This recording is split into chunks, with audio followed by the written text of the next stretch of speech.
أجمعين. أما بعد، فيا عباد الله، أوصي نفسي وإياكم بتقوى الله فقد فاز المتقون. فلا تموتن إلا وأنتم مسلمون. فقال تعالى: يا أيها الذين آمنوا اتقوا الله حق تقاته ولا تموتن إلا وأنتم مسلمون. وقال: يا أيها الناس اتقوا ربكم الذي خلقكم من نفس واحدة وخلق منها زوجها وبث منهما رجالا كثيرا ونساء واتقوا الله الذي تساءلون به والأرحام إن الله كان عليكم رقيبا. Saudara-saudariku dan pemirsa akhir TV dimanapun Anda berada, alhamdulillah pagi ini Sabtu 17 Al-Muharram 1439 Hijrah, kita masih diberikan kesempatan oleh Allah Subhanahu wa taala menjalani aktivitas kehidupan kita. Kita bermohon pada Allah semoga hari ini kita mendapat bimbingan Allah sehingga seluruh aktivitas kita bisa bernilai lebih baik dibandingkan dengan hari-hari sebelumnya yang telah kita lalui. Sebelum kita melanjutkan materi pembahasan sifat salat Nabi sallallahu alaihi wasallam, saya ingin ingatkan bahwa saat ini masih termasuk dalam rangkaian bulan Al-Muharram di tahun Hijrah. Ada Muharram, ada Al-Muharram, itu berbeda. Kalau disebutkan Muharram, itu artinya menunjuk pada segala hal yang diharamkan. Dusta itu Muharram, ghibah itu Muharram, mencuri itu Muharram, korupsi itu Muharram, berselisih itu Muharram. Jika Anda ingin menjadikan segala bentuk larangan ini menjadi waktu dan komitmen untuk meninggalkannya, maka di antara rumusnya Anda tambahkan al di depan kalimatnya. Maka berubahlah kalimatnya dari Muharram menjadi Al-Muharram. Nah, bulan pertama dari penanggalan tahun Hijrah dinamakan Al-Muharram, menggunakan al. Ingat, bukan tanpa al, tapi Al-Muharram. Kenapa diberikan penegasan ini dan dikukuhkan pada masa-masa keislaman dengan nama ini? Seakan-akan memberikan kesan kepada kita, kalau Anda ingin mulai berhijrah, mendekati Allah dan Rasulnya, ingin lebih baik dalam tuntunan syariat, maka cara pertamanya mulailah dengan meninggalkan segala yang diharamkan oleh Allah Subhanahu wa taala. Mulai tinggalkan segala yang dilarang oleh Rasulullah SAW. Ketika Anda berhasil meninggalkan segala yang dilarang dan diharamkan itu, maka insya Allah kebaikan-kebaikan akan mulai tumbuh dalam diri kita. Saya mau tunjukkan beberapa yang unik, yang ini jarang dibahas, tapi nanti ada pendekatan-pendekatan ilmiah untuk mengkajinya. Baik, mari kita lihat.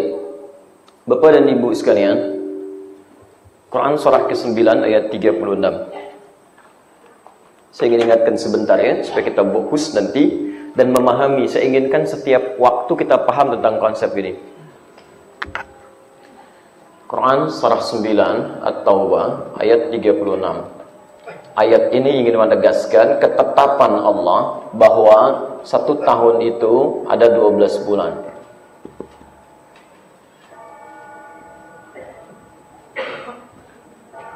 Inna 'iddatash shuhuri 'inda Allahi 12 syahran fi kitabillah. Sungguh jumlah bilangan bulan yang ditetapkan oleh Allah Subhanahu wa taala dalam kitabnya selama setahun itu ada 12 bulan. Yauma khalaqas samawati wal ardh. Bahkan ketetapan ini sudah berlangsung sejak langit dan bumi diciptakan. Pernah dulu ada orang-orang yang mencoba menjadikan setahun 13 bulan. Mereka kembalikan lagi karena sistemnya tidak bekerja dengan baik. Setahun 12 bulan sejak langit dan bumi diciptakan. Lihat baik-baik. Minha arba'atun hurum. Dari 12 bulan ini ada 4 dikenal dengan bulan hurum. Jamak dari kata haram. Ingat, hurum jamak dari kata haram. Haram, kalau disebutkan haram, ini hukumnya. Perbuatannya disebut dengan muharram. Muharram. Hukumnya disebut dengan haram. Mencuri itu muharram, hukumnya haram. Jelas? Dusta itu muharram, hukumnya haram. Bila dijamakkan jadi haram. Di antara 12 bulan ini ada 4 bulan yang spesial disebut dengan bulan haram. Disebut dengan bulan haram. Kenapa dinamakan dengan bulan haram? Ini yang ingin saya tegaskan. Seakan-akan Allah mengingatkan kita, terkhusus memberikan latihan di 4 bulan ini agar kita terbiasa meninggalkan segala yang diharamkan oleh Allah Subhanahu wa taala. Latihan. Tinggalkan. Sehingga dengan latihan meninggalkan segala yang haram itu, kebiasaan itu bisa dibawa ke 8 bulan berikutnya. Jelas ya? Ditegaskan di situ. Sampai ketentuan ini, mohon maaf, 4 bulan untuk latihan meninggalkan segala yang diharamkan ini tidak hanya berlaku sejak masa Nabi Muhammad SAW. Ya, jauh sebelumnya ketentuan ini sudah berlaku, bahkan secara lisan turun-temurun ke lisan-lisan generasi setelahnya. Menariknya, orang jahiliyah pun itu sudah mendapatkan informasi ini. Sehingga mereka punya kebiasaan yang unik. Khusus 4 bulan ini, mereka bisa berhenti berperang, Pak. Punya kesepakatan, bulan ini jangan saling celak deh. Jangan saling serang dulu. Jangan saling berkelahi. Jadi kalau ada yang mencelak sekarang, balasnya bulan depan. Ya, jahiliyah namanya, jahiliyah gitu kan. Nah, 4 bulan ini itu 3 berurutan kata Nabi, thalatha mutawaliyat. Bulan ke-11 dikenal dengan Dzulqa'dah. Bulan ke-12 dikenal dengan Dzulhijjah. Bulan yang pertama disebut dengan Al-Muharram. Dan bulan yang ke-7 disebut dengan Rajab. Rajabul Mudhar, ma baina Jumada wa Sya'ban. 11, 12, 1, 7. 4 bulan ini. Lihat baik-baik, saya ingin ingatkan dulu pelan-pelan ya. Perhatikan baik-baik. Sejak zaman sebelum diutusnya Nabi SAW, bahkan orang jahiliyah pun sudah memahami tentang keutamaan 4 bulan ini.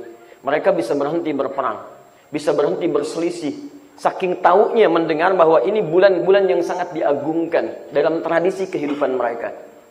Nah, jadi kalau orang jahiliyah saja di bulan-bulan ini bisa meninggalkan hal-hal yang tidak baik, maka seharusnya orang-orang sekarang yang sudah keluar dari fase jahiliyah itu sudah harus lebih daripada mereka. Karena itu sebagian ulama mengatakan, jika ada seorang yang berusaha berbuat maksiat, sengaja berbuat yang haram di bulan-bulan ini, itu dosanya lebih besar dibandingkan bulan-bulan biasa.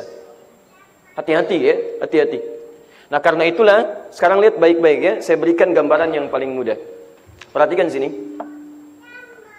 Bapak dan Ibu sekalian, apa lawan yang haram? Halal. Lihat sini baik-baik. Saya ingin Anda memahami dulu ya. Saya tidak suka hanya sekedar dengar informasi tapi tidak paham substansinya. Kalau sudah paham substansinya, maksudnya apa, mudah kita menerapkan dalam kehidupan, itu poinnya. Haram lawannya halal. Haram baik tidak? Tidak. Berarti haram itu buruk. Halal baik tidak? Baik. Apa lawan yang buruk? Baik. Sekarang perhatikan baik-baik. Ada rumus yang paling mudah. Dalam setiap kehidupan kita, segala hal itu pasti berlawanan. Quran surah 51 ayat 49. Wa min kulli syai'in khalaqna az-zawjayn la'allakum tadhakkarun. Paling kiri sebelah bawah. Dan setiap segala hal kami ciptakan berlawanan, berpasangan, supaya kalian bisa menyadari hanya Allah yang tidak punya pasangan. Perhatikan baik-baik. Bahkan dalam sifat pun ada baik, ada buruk. Nah, dalam rumus ketentuan sifat sederhana. Jika ditemukan 2 hal yang berlawanan dan Anda ingin memunculkan lawan yang dominan, maka turunkan lawannya. Tepikan. Misal, Anda ingin naikkan sifat baiknya. Bagaimana cara gampangnya? Maka hilangkan sifat buruknya. Begitu yang buruknya ini turun, otomatis yang baiknya akan muncul. Contoh, di sini ada jujur, di sini ada dusta. Kalau Anda ingin jadi seorang yang jujur, sederhana sebetulnya, tinggalkan dusta. Maka jujur akan tampak. Jika Anda ingin jadi orang tawadhu, maka tinggalkan sombong. Ketika Anda bisa meninggalkan yang sombong, maka muncul yang tawadhu. Kalau Anda ingin jadi orang sabar, maka berusaha untuk meninggalkan amarah. Marah, tinggalkan. Berlatih untuk menekan, tekan. Begitu ditekan amarah, sabar muncul. Paham? Nah, bulan-bulan yang ini itu dijadikan oleh Allah Subhanahu wa taala sebagai latihan meninggalkan yang haram, yang haram, yang haram, sehingga ketika seseorang meninggalkan yang tidak baiknya, maka yang baiknya akan mulai muncul dalam kehidupan dia. Itulah yang dimaksudkan praktek di 4 bulan ini, supaya aura kebaikannya menyebar di 8 bulan setelahnya, dan yang haram bisa kita tinggalkan selamanya. Nah, ini teman-teman sekalian, pada masa kemudian masa Islam, terkhusus zamannya Umar bin Khattab radhiyallahu taala anhu, yarhamukallah, kemudian atas usulan Ali bin Abi Thalib radhiyallahu taala anhu, ditetapkanlah kemudian 12 bulan nama-nama yang sebelumnya sudah ada penamaannya di masa lalu, ditetapkan lagi kemudian di kalender Islam dengan penamaan tahun Hijriyah. Nama tahunnya berubah jadi tahun Hijriyah. Tapi nama bulannya dipertahankan. Saya ulang ya. Nama tahunnya berubah jadi Hijriyah, tapi nama bulannya dipertahankan. Sekarang lihat baik-baik. Saya ingin tunjukkan bagaimana filosofi kata-kata ini dalam sisi pandangan bahasa terkait dengan nama hijrah. Fokus ya. Saya sudah pernah terangkan di Jagakarsa dulu bagi teman-teman yang sempat hadir pada saat itu. Hijriyah berasal dari kata hijrah. Artinya berpindah pada segala hal yang lebih baik menurut Allah dan Rasulnya. Ingat, bukan sekedar pindah ya. Anda pindah dari Tanah Kusir ke Bekasi, tapi perpindahan Anda tidak membuat Anda lebih dekat dengan Allah. Maka orang Arab tidak menyebut hijrah. Itu disebut intikal namanya. Ana intaqaltu min Tanah Kusir ila Bekasi. Tapi kalau perpindahan Anda menjadikan Anda semakin dekat dengan Allah. Misal, Anda pindah dari Tanah Kusir ke Tanah Suci misal. Baik, dengan tujuan tertentu, lebih dekat ke masjidnya, lebih dekat ibadahnya, maka ini yang dimaksudkan dengan hijrah. Sama antum kerja di pekerjaan yang memang gajinya besar, bisa ratusan juta, tapi sholatnya terhambat. Baca Quran susah, mau menerapkan kebaikan sulit. Lalu Anda berpindah pada perusahaan lain yang gajinya di bawah itu. Misal 10 juta, 20 juta, tapi sholatnya enak. Baca Quran nyaman, segala bisa dilakukan yang baik-baik, maka itu yang dinamakan dengan hijrah. Paham ya? Nah, sekarang lihat baik-baik. Kalau Anda ingin menjadikan sifat hijrah ini melekat dalam kehidupan kita setiap waktu. Saya ingin terus lebih baik. Hari ini lebih baik daripada kemarin. Jam ini lebih baik dari sejam yang lalu. Langkahnya lebih baik dari yang kemarin. Maka tambahkan ya nisbah. Sebelum huruf akhirnya, tambah huruf ya. Berubah kalimatnya dari hijrah menjadi hijriyah. Kenapa tahunnya disebut dengan hijriyah? Seakan-akan memberikan pesan kepada kita bahwa dalam perjalanan tahun ini setiap waktu Anda mesti lebih baik daripada sebelumnya. Jadi kalau kemarin Anda baca Quran cuma 10 ayat, sekarang naikkan 20 ayat. Kemarin Anda tidak sholat sunnah, sekarang sholat sunnah. Jadi kalau ada yang disebutkan tahun berapa sekarang hijriyahnya, begitu keluar kalimat hijriyah, itu pesan melekat dalam diri kita bahwa kita sedang disentuh. Apakah kamu sudah lebih baik daripada sebelumnya sejak saat ini? Itu poinnya. Nah, bagaimana rumusnya menjadikan hidup kita lebih baik? Diturunkan dalam nama-nama bulan. Ini yang seringkali, maaf ya, banyak orang berusaha menghilangkan nama-nama bulan ini atau sekedar menyantumkannya dalam kalender tapi tidak paham maknanya. Seharusnya ketika diingatkan tanggal berapa sekarang Al-Muharram, disebut Al-Muharram, saya harus meninggalkan yang haram-haram. 1. Al-Muharram. 2. Tidak ada nama bulan, Wallahu a'lam. Ya, bagus. Antum nih masih dihafal-hafal. Hijriyah susah ya. Baik, lihat. Setelah Al-Muharram, bulan kedua Safar. Saya tulis dulu ya. 3. Rabiul Awal. 4. Baik. 4 apa? Yang Rabiul Akhir angkat tangan. Rabiul Tsani? Baik, sisanya Allah a'lam. Rabiul Akhir, bukan Rabiul Tsani ya, Rabiul Akhir. Karena kalau ada Tsani, nanti dalam bahasa Arab berarti ada Tsalits, ada Rabi, ada Khamis, Rabiul Akhir. Baik.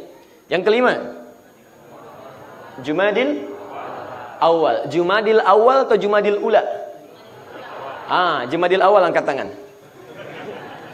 Tapi kenapa? Tanya ramai, angkat tangan nggak ada. Cuma angkat tangan aja. Ya, pahala belum tentu dapat, dosa juga enggak.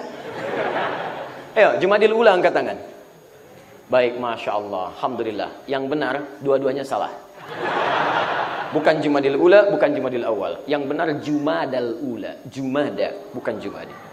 Gak pakai O, Jumada. Nanti kita terangkan. Kalau Jumadi, itu orangnya. Betul, itu orangnya. Tapi nggak ada hubungan dengan bahasa kita. Jumada itu terkait dengan keadaan yang menghasilkan kering. Makanya disebut dengan musim gugur. Jumada itu kering, gugur, kerontang. Daun mulai jatuh, mulai kering, kan? Nah, kalau Jumadi itu orangnya. Susah senyum, kering, kan? Susah nyapa. Kayaknya orang Arab walaupun namanya Hasan, tapi senyumnya susah. Jumadi, gitu kan? Tapi tidak ada kaitan ya dengan arti Indonesia. Ini kesini. Jumadal Ula, bulan ke-6. Sudah nggak usah ngarang ya. Jumadal Akhirah. Jumadal Akhirah. Bulan ke-7 Rajab. Ke-8 Sya'ban. 9 Ramadan. 10 Masya Allah. 11 Zulqa'dah atau Zulqa'idah? Yang Zulqa'idah angkat tangan. Baik, yang Zulqa'dah? Baik, dua-duanya salah. Yang benar Zulqi'dah. Baik. Tuh, saking kagetnya susah dihapus. Zulqi'dah, Qi'dah bukan Qa'dah. Tahan, Qi'dah. Zulqi'dah. Nanti saya terangkan apa bedanya Qa'dah dengan Qi'dah. Pelan-pelan. 12 Zulhijjah. Zulhijjah. Perhatikan baik-baik. Fokus. Pertama Al-Muharram. Ini sudah saya jelaskan. Mulai meninggalkan segala yang diharamkan. Kedua Safar. Safar. Safar itu bisa berarti dari dua asal. Satu, berasal dari kata sifr. Sifrun. Artinya 0, kosong. Sifrun, sifr, kosong. Kedua, bisa terambil dari kata safra. Asfar. Sesuatu yang menguning. Ya, Quran surah kedua Al-Baqarah dari ayat 69. Safra'u faqi'un launuha tasrun nazirin. Ketika diminta menyembelih sapi, mereka bertanya sapi warnanya apa? Ma launuha. Turun ayat cari sapi yang warnanya kekuning-kuningan, safra. Dulu di zaman jahiliyah, kenapa dinamakan dengan bulan Safar? Karena sejak bulan kedua ini, orang-orang mulai keluar dari daerah-daerah Mekah untuk merantau. Ya, ada yang pergi ke Syam, ada yang pergi ke Syria, dagang. Termasuk Nabi SAW itu pernah pergi ke Syam.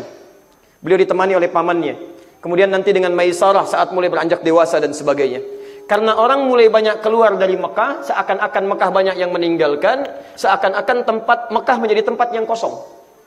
Karena orang sudah mulai keluar. Ini bahasa kiasan. Untuk apa mereka keluar? Untuk mencari emas ketika kembali yang berwarna kekuning-kuningan. Karena itulah kemudian bulan ini dinamakan dengan bulan Safar. Perhatikan baik-baik, ini jarang diterangkan. Tapi ketika pada masa Islam, kenapa dipertahankan namanya setelah Al-Muharram jadi Safar? Untuk memberikan keterkaitan makna dengan yang pertama. Lihat, Safar dari kata sifar, artinya kosong. Kalau orang sudah meninggalkan yang haram-haram dalam dirinya, maka yang haram itu sudah tidak ada tempat lagi dalam diri kita, kosong. Paham? Anda tinggalkan dusta, Anda tinggalkan yang buruk di mata, tinggalkan yang buruk di lisan, yang buruk di tangan, yang buruk di kaki. Kalau yang buruk-buruk sudah ditinggalkan, maka tidak ada tempat lagi dalam diri kita untuk yang haram-haram. Sifar. Kalau sudah tidak ada tempat untuk yang haram-haram, kosong, maka muncullah Rabi'. Rabi' itu asalnya bunga mulai tumbuh, yang dengan tumbuhnya itu kemudian menghadirkan, suasana yang enak, pemandangan yang indah, dan senang orang melihatnya. Antum kalau nanam pohon, yang diharapkan apanya? Buahnya, pohon yang ada buahnya. Tapi kalau antum nanam bunga, yang diharapkan apanya? Bunganya. Perhatikan baik-baik. Bukankah ibu kalau merawat bunga, kalau masih batang kan belum senang? Tapi begitu muncul bunganya, gembira kita mulai muncul. Lihat baik-baik. Tidak pernah dalam bahasa Arab disebutkan kalimat Rabi, kecuali menunjuk kepada hal-hal yang menyenangkan, baik dan menyenangkan. Kalau orang sudah bisa meninggalkan yang haram, kosong dari yang haram, maka akan muncul yang baik-baik yang menyenangkan dalam hidupnya. Antum tidak akan pernah melihat yang buruk-buruk, lihatnya yang baik-baik. Ketika yang baik dilihat, akan senang perasaan Anda. Demi Allah saya katakan ya, mohon maaf. Kalau antum terbiasa melihat yang tidak baik, melihat yang baik-baik akan senang. Lihat orang taklim, gak ada sentuhan. Lihat orang ke masjid, nggak ada getaran. Dan anehnya kadang tidak senang dengan itu. Ngaji yuk, sok soleh. Oh, Masya Allah, luar biasa. Ya. Tuh. Tapi sebaliknya, kalau yang haram sudah ditinggalkan, maka yang baik-baik akan muncul, dan Anda sudah nggak suka melihat yang tidak baik. Silahkan cek, gampang ya. Kalau Anda ingin mengecek Anda orang baik atau bukan, tinggal dilihat aja. Kalau Anda benci pada yang maksiat dan senang pada yang baik-baik, yang dihalalkan oleh Allah, itu tandanya ada kebaikan dalam diri Anda. Tapi kalau Anda masih menyukai yang tidak baik, mohon maaf, dan ada perasaan tidak nyaman melihat yang baik-baik, itu menunjukkan ada masalah dalam diri Anda. Termasuk pasangan. Kalau Anda melihat pasangan Anda menyenangkan, perasaannya enak, ini menunjukkan bahwa ada kebaikan dalam diri Anda. Tapi mohon maaf, pasangan sendiri dilihat tidak enak, pasangan orang lain dilihat menyenangkan. Nah, itu bermasalah. Ya. Sudah ya, nanti kelamaan nerang ini habis kemudian masalah kita. Ya, nanti lain waktulah kita bahas dulu. Kita baru sampai bulan yang ketiga. Tapi yang saya maksudkan begini, setiap Anda menuliskan sesuatu dalam pengertian Islam, selalu ada makna. Cobalah pelajari, jangan cuma dicantumkan, tuliskan dan jadi hafalan. Hadirkan maknanya dalam kehidupan sehingga jadi evaluasi pada diri kita. Sekarang sudah tanggal 17 Al-Muharram nih. 17 hari berapa Anda berjuang meninggalkan yang haram dalam tubuh kita? Kalau sampai hari ke-17 mata masih lihat yang haram, sampai ujung kaki mengerjakan yang salah, Anda butuh berapa hari lagi? Sedangkan kita kan berlomba dengan maut, siapa yang paling cepat sampai kepada tujuan. Jelas ya? Baik. Mari kita lanjutkan bahasan kita. Kita simpan dulu yang ini. Nanti lain waktu kita teruskan kembali ya. Bismillah. Sifat salat Nabi Sallallahu Alaihi Wasallam. Kita baru akan mulai bahasan kita. Tolong fokus betul pada pembahasan ini. Karena sekarang saya punya waktu agak terbatas. Ya, jam 10 kurang seperempat saya harus sudah selesai. Dan jam 10 saya sudah harus ada di Bintaro ya. Jadi tolong fokus betul supaya pembahasan kita bisa baik. Baik, pertemuan lalu kita sudah bahas tentang materi sifat salat Nabi SAW dalam pembahasan ruku'. Dan kita berhenti dalam pembahasan tata cara ruku', bacaan ruku', dan rahasia ruku'. Hikmah ruku' belum kita bahas penuhnya. Karena itu kita akan teruskan untuk pembahasan kali ini tentang rahasia ruku' dalam Al-Quran dan Sunnah Rasulullah Sallallahu Alaihi Wasallam sampai ke i'tidal insyaallah. Ya, sampai ke i'tidal. Baik, Bapak dan Ibu khusus yang baru bergabung dalam materi ini, di awal jumpa pernah kami ingatkan bahwa salat itu bukan sekedar ibadah yang diperintahkan oleh Allah untuk menunjukkan fungsi kita sebagai hamba. Dan dengan tujuan mendapatkan pahala dari ibadah salat itu, tetapi juga disebutkan dan diisyaratkan dalam Al-Quran bahwa salat ketika ditunaikan dengan benar akan menghasilkan keistimewaan dan kemuliaan dalam hidup yang tidak akan pernah diraih oleh orang yang tidak salat atau orang salat tapi tidak benar dalam salatnya. Saya ingin ingatkan lagi dengan cepat, satu, orang salat kalau benar salatnya itu, maka dia akan terbebas dari sumber-sumber keburukan. Singkatnya jadi orang baik. Dalil Quran surah ke-29 ayat ke-45. Innas salata tanha 'anil fahsya'i wal munkar. Mohon review Allah. Awal ceramah kita, kemudian tolong ukur sampai hari ini sejauh mana salat yang Anda kerjakan bisa meninggalkan perbuatan keji dan mungkar. Bila belum sempurna, cek lagi salatnya. 2. Salat yang benar dikerjakan itu cenderung menghasilkan ketenangan dalam jiwa. Dalilnya Quran surah ke-20 ayat ke-14, ditafsir di Quran surah ke-13 ayat ke-28. Di Quran surah Thaha 20 ayat ke-14, Allah menyebut kalimat salat dengan zikir. Wa aqimis salata li dzikri. Tunaikan salat sebagai zikir kepadaku. Di Quran surah ke-13 ayat ke-28, Allah menyebutkan zikir yang baik menghasilkan ketenangan kepada jiwa. Ala bi dzikrillahi tatma'innul qulub. Yakinkan pada dirimu, kalau zikirmu benar dikerjakan kepada Allah, maka dampaknya akan hadir ketenangan dalam jiwa. Jadi kalau kita kaitkan dengan kalimat salat tadi, seakan-akan Allah memberikan isyarat, kalau orang salatnya benar, akan muncul ketenangan dalam dirinya. Coba deh Bapak Ibu cek, selepas salat dengan sebelum salat lain kan? Perasaannya beda. Beda. Karena itu kalau Anda mendapatkan kegelisahan luar biasa, termasuk teman-teman di perusahaan sebagainya, cobalah Anda cari tempat untuk salat. Datang ke masjid, Begitu masuk, kemudian sholat 2 rakaat, tahiyatul masjid. Dan minta kepada Allah kebaikan. Demi Allah, ini jaminan dalam Al-Quran. Begitu Anda sholat, walaupun masalah belum selesai, minimal ketenangan diberikan oleh Allah Subhanahu Wa Taala. Saking tenangnya kadang duduk di samping masjid kan, ada AC, plak tidur aja gitu kan. Taib. 3. Orang yang sholatnya benar, disebut oleh Al-Quran dan diisyaratkan bahwa akan dimudahkan oleh Allah segala urusan kehidupannya termasuk rizkinya. Dalilnya ditemukan di Quran surah ke-65 ayat 2 sampai ayat ketiga, ujung ayat kedua, awal ayat ketiga, bahkan ditambah ayat keempatnya. Ditafsir di Quran surah Al-Baqarah ayat kedua sampai dengan ayat ketiganya. Perhatikan teman-teman sekalian, ketika Allah menyebutkan Quran surah 65 At-Talaq, wa may yattaqillaha yaj'al lahu makhraja wa yarzuqhu min haitsu la yahtasib.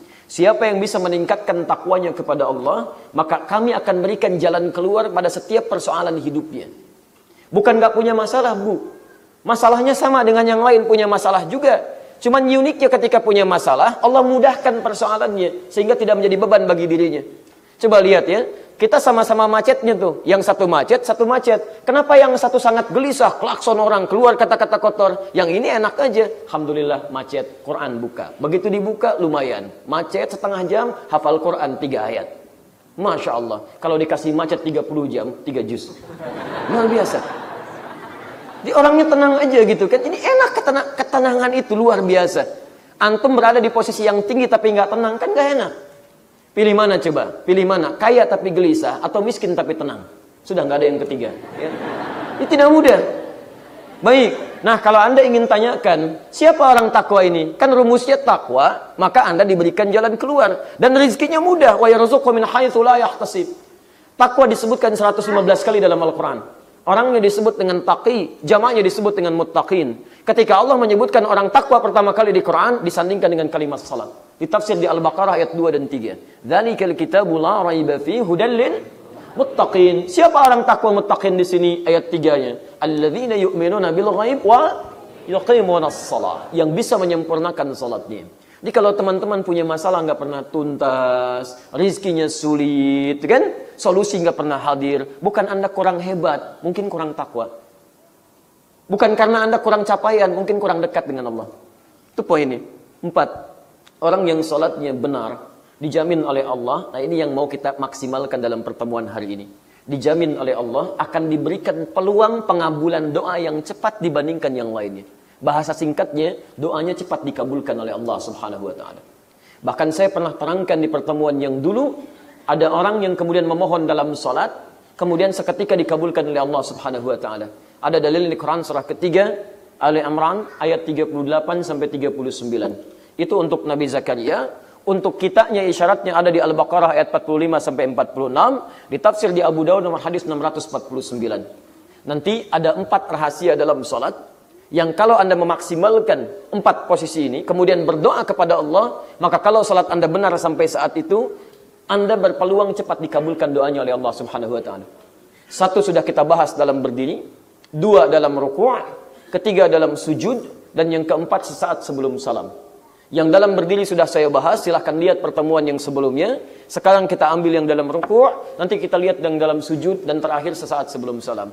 5 yang terakhir, orang yang sholatnya benar, sesuai tuntunan Al-Quran dan petunjuk Nabi, dijamin langsung oleh Al-Quran, diberikan ini yang indah, kebahagiaan dan kesuksesan dalam kehidupannya. Jadi apapun pekerjaannya akan diangkat oleh Allah pada taraf tertinggi menurut maslahat dia. Yang kedua, diberikan kebahagiaan dalam kehidupannya. Karena itu Anda silahkan lihat, semua sahabat Nabi dengan profesi apapun itu mencapai puncak kesuksesan tertinggi di bidangnya. Utsman bin Affan, Abdurrahman bin Auf, Abu Bakar As-Siddiq radhiyallahu taala anhum jami'an. Ada Amr bin As yang politisi, ada kemudian Muawiyah bin Abi Sufyan, ada macam-macam. Antum silakan perhatikan, semuanya sukses di bidangnya. Tapi apa yang mereka harapkan dalam hidupnya bukan ketika omsetnya bertambah atau kedudukan semakin tinggi. Mereka berharap punya waktu yang cukup untuk menunaikan sholat berhadapan kemudian atau memohon kepada Allah Subhanahu wa Ta'ala. Makanya kata Imam An-Nawawi dalam kitabnya At-Tibyan, beliau sebutkan, maaf, selevel Utsman bin Affan, Abdurrahman bin Auf, Tamim Ad-Dari, sahabat yang lainnya justru menunggu kesempatan malam tahajud untuk berlama-lama dalam sholat sampai khatam Al-Quran. Silahkan cek di kitab At-Tibyan fi Adab Hamalatil Quran, cetakan Darul Kutub Al-Islamiyah, halaman 38, baris yang 1 sampai 2, paragraf pertama, posisi paling kanan sebelah atas. Anda akan temukan kalimat di situ. Nah, saya mau turunkan kepada kita semua, maaf sebelum kita mulai. Dari pelajaran yang kita telah mulai dari awal sampai sekarang, berapa dari 5 ini yang sudah kita terapkan dalam hidup? Kalau pelajaran yang saya sampaikan tidak membuat Anda meningkatkan kebaikan dan masih berbuat maksiat, tolong tinggalkan saya. Antum cari guru lain yang mengajarkan sholat yang benar. Ya, imma saya yang tidak benar dalam menyampaikan, atau Anda yang tidak serius dalam belajar. Kalau saya sudah berusaha menampilkan segala dalilnya, keterangannya, manfaatnya, hikmahnya, antum belum mau berubah juga, saya perlu apa lagi? Sudah datang sendiri, nerangin sendiri, nulis juga sendiri, kadang-kadang ngapus sendiri, live juga, ada snacknya, kadang dikasih buku, antum kurang apa lagi? Ayo mumpung masih hidup, karena besok belum tentu kita raih. Ayo kita evaluasi diri kita sampai hari ini. Saya tidak suka Anda cuma datang rame-rame, kadang menulis, tapi tidak mempraktekkan apa yang kita pelajari. Kita mau berjanji, baik ya, jadilah lebih baik, karena kita tidak tahu kapan kita kembali. Saya 3 hari lalu ada di antara guru kami di Ummul Qura, Dr. Quraisy, Masya Allah, orangnya saleh dan sebagainya, ngimami salat asar. Begitu selesai mengimami, kemudian menghadap ke jamaah, beliau zikir aja. Tiba-tiba sep muka, gini lagi, sep muka, gini lagi. Masya Allah, keadaan tenang sekali.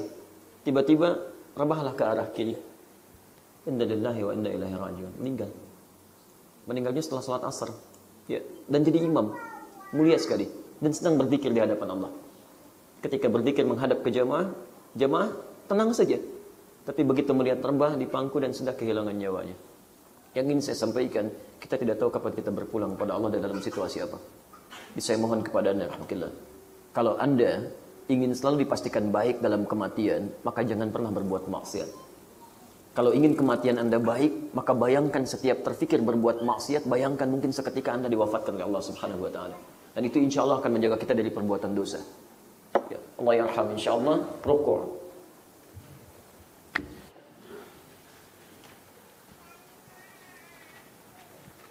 Sampai pembahasan i'tidal. Saya turunkan dalil utamanya dulu. Quran surah kedua ayat 43. Ini sudah saya bahas, jadi saya masukkan langsung ke Quran surah ke-48 ayat 29. Kita bahas rahasianya karena caranya sudah kita bahas kemarin. Sebentar, tolong lihat dulu sini baik-baik. Pembahasan kita akan selalu terkait dengan cara ini. Yang kedua bacaan. Ketiga hikmah. Mengacu pada ketentuan Quran surah kedua ayat 129, ditafsir di Quran surah kedua ayat 151. Jadi kalau Anda ingin baik ibadahnya, 3 hal ini jangan dilupakan. Biasanya orang kalau ibadah cuma fokus pada 2 hal ini. Yang penting bagaimana caranya takbir, bacaannya apa. Tapi tidak pernah belajar kenapa membaca Allahu Akbar. Kenapa tangannya dilipat kanan melipat menutup yang kirinya. Apa hikmahnya, apa pesannya. Orang dulu bisa baik dari sholatnya baru takbir saja. Orang sekarang kok takbir Allahu Akbar tapi masih merasa besar dalam hidupnya. Padahal sholat. Nah ini pelajarannya akan diambil dari yang ini. Ya. Baik, ini ditafsir di Quran surah keempat ayat 32. Setelah itu baru kita masuk ke yang tidak. Bismillah, saya masih ingat bulan lalu ada Mas Boy, masih ada? Jazakumullah khair. Boleh? Akhi Boy. Baik. Jazakallah khair. Kasih banyak. Kenapa langsung kesemutan nih? Baik. Baik, tegakkan dulu ya supaya enak. Bismillah. Kesemutan sudah begini apalagi kegajahan ya. Luar biasa. Jazakallah khair. Sudah siap? Bismillah. Dengan kita bergabung teman-teman sekalian ingin meneruskan kembali pembahasan tentang ruku dan semoga Allah berikan pahala kepada beliau. Baik, kita mulai. Bismillah, silakan posisi ruku. Ya. Allahu Akbar. Baik, sebentar, naik dulu sebentar, fokus. Sedekap lagi, takbir. Allah, tahan di sini. Saya sudah pernah sampaikan bahwa ada 2 cara untuk mengangkat tangan. Ini benar, ini cara yang pertama. Boleh menghadap ke arah jamaah. Baik, dan untuk pemirsa di rumah bisa disesuaikan kameranya. Yang pertama, ini yang pertama. Hadis riwayat Al-Bukhari dan pernah kami sampaikan nomor hadis 715, hadwa mankibaihi, sejajar dengan bahu. Ini bagus sekali. Baik. Yang kedua, bisa sejajar dengan daun telinga. Hadis riwayat An-Nasai nomor hadis 1101. Terdapat juga di hadis Muslim, jadi kita naikkan sedikit. Nah, ini ya, sejajar dengan daun telinga di sini. Bisa jempolnya yang menempel juga daun telinga, boleh. Ya, atau jemarinya yang sejajar dengan daun telinga. Ini boleh. Dua-duanya ada hadisnya. Paham ya? Dan cuman sampai sini, tidak terlampau tinggi atau tidak juga terlampau rendah. Jelas ya? Baik. Dan akhi saudara saya memilih untuk yang bagian pertama yang di sini. Jelas ya? Jadi kalau ada yang seperti ini benar, yang di sini pun benar. Silakan sesuai dengan kenyamanannya masing-masing. Baik. Hadap lagi ke sini. Jazakallahu khair. Silakan rukuk. Baik, kita sudah pernah sampaikan cara, kita selesaikan dulu. Lihat baik-baik. Wa aqimus salata wa atuz zakata warka'u ma'ar raki'in. Tunaikan salat dengan benar, keluarkan zakat dan rukuklah dengan benar seperti orang-orang yang rukunya benar. Perhatikan ketika ruku, saya sampaikan. Pertama, letakkan telapak tangan itu di lutut. Ini sudah lututnya ketemu. Baik ya. Kemudian yang kedua, tekan. Famakin, makin, ya, makin tuh tekan. Jadi jangan cuma nempel. Jadi begitu ini ditekan, pertemuan lalu sudah saya terangkan, maka ini akan ada tegangan di belakang. Ya, ini ototnya akan kencang, keras sehingga yang di betis-betis itu naik ke atas dan diteruskan kemudian sampai ke bahu ke punggung sini. Teruskan, naik sedikit. Kemudian kata Nabi, posisi ini ketika ini naik ke punggung, ininya akan rata. Lau subba bima'in, kalau diletakkan kemudian gelas dan dituangkan air, maka itu pun tidak akan goyang. Ya, bulan lalu sudah kita praktekkan dan kita coba buktikan lagi. Ya kan? Hati-hati Mas Boy. Ya, jangan ketawa sedang sholat. Baik ya. Ah, ini bagus. Ya, bagus. Jadi kalau nanti dicoba suami istri di rumah boleh ya, suaminya ruku atau istrinya ruku silakan. Kemudian praktekkan dan tinggalkan aja kalau sudah begitu. Misal untuk menguji. Lihat baik-baik, ini sudah bagus. Kemudian selanjutnya, teman-teman sekalian, posisi tangan, siku itu tidak ke dalam ya. Tidak ke dalam seperti ini, tapi agak sedikit. Tapi tidak berlebihan juga begini. Ya. Jelas ya? Kalau ini sudah dikerjakan, lihat baik-baik. Lakukan dulu ini. Dan rasakan ketenangan dulu dalam ruku. Hatta tatma'inna raki'an. Sampai rukunya tenang. Dibiarkan darah mengalir dulu, menyesuaikan dengan posisi tubuh. Setelah seperti ini, baru baca doa. Jadi bukan baru turun langsung baca doa, capek sholat seperti itu. Baru turun, subhana rabbiyal azim, subhana rabbiyal, subhana, naik lagi, sami Allahu liman hamidah. Antum mau ngapain? Ya, makanya oleh Nabi disebut pencuri. Kata Nabi, ada pencuri dalam sholat. Siapa? Antum tahu pencuri? Mas Boy bisa bangun dulu, kalau ya capek. Baik. Tahu pencuri? Apa sifat pencuri itu? Pencuri itu kalau sudah ngambil barangnya ingin buru-buru pergi. Makanya oleh Nabi, orang-orang yang buru-buru, yang penting saya sudah ambil bacaannya. Yang penting saya ambil gerakannya, langsung dia buru-buru lagi. Makanya kata Nabi, jangan sholat seperti pencuri yang tergesa-gesa dalam mengerjakannya, yang penting mengambil kebutuhannya. Paham ya? Kembali, Mas Bay. Baik. Sudah begini, bismillah. Sudah tenang, sudah enak kita, hatta tatma'inna raki'an, baru kita bacakan doa standar. Saya sudah tunjukkan kemarin dan sudah saya kemudian berikan penjelasannya. Jadi saya tidak perlu mengulang kembali. Bisa yang pendek subhana rabbiyal azim, bisa yang menengah subhana rabbiyal azim wa bihamdi. Ini hadisnya saling menguatkan sehingga dipandang kemudian sahih li ghairi. Kemudian yang ketiga, ini yang sering dibaca oleh Nabi, subhanakallahumma bihamdika allahumma ighfirli. Dan saya sudah pernah terangkan tentang makna doa itu. Perhatikan baik-baik. Setelah selesai ini semua, sudah bagus seperti ini. Ada rahasia yang harus kita tangkap di Quran surah 48 ayat 29 dan dijelaskan di Quran surah 4 ayat 32. Ini tidak perlu praktek lagi, kita perkenankan beliau untuk kembali ke tempatnya. Saya ingin terangkan yang ini.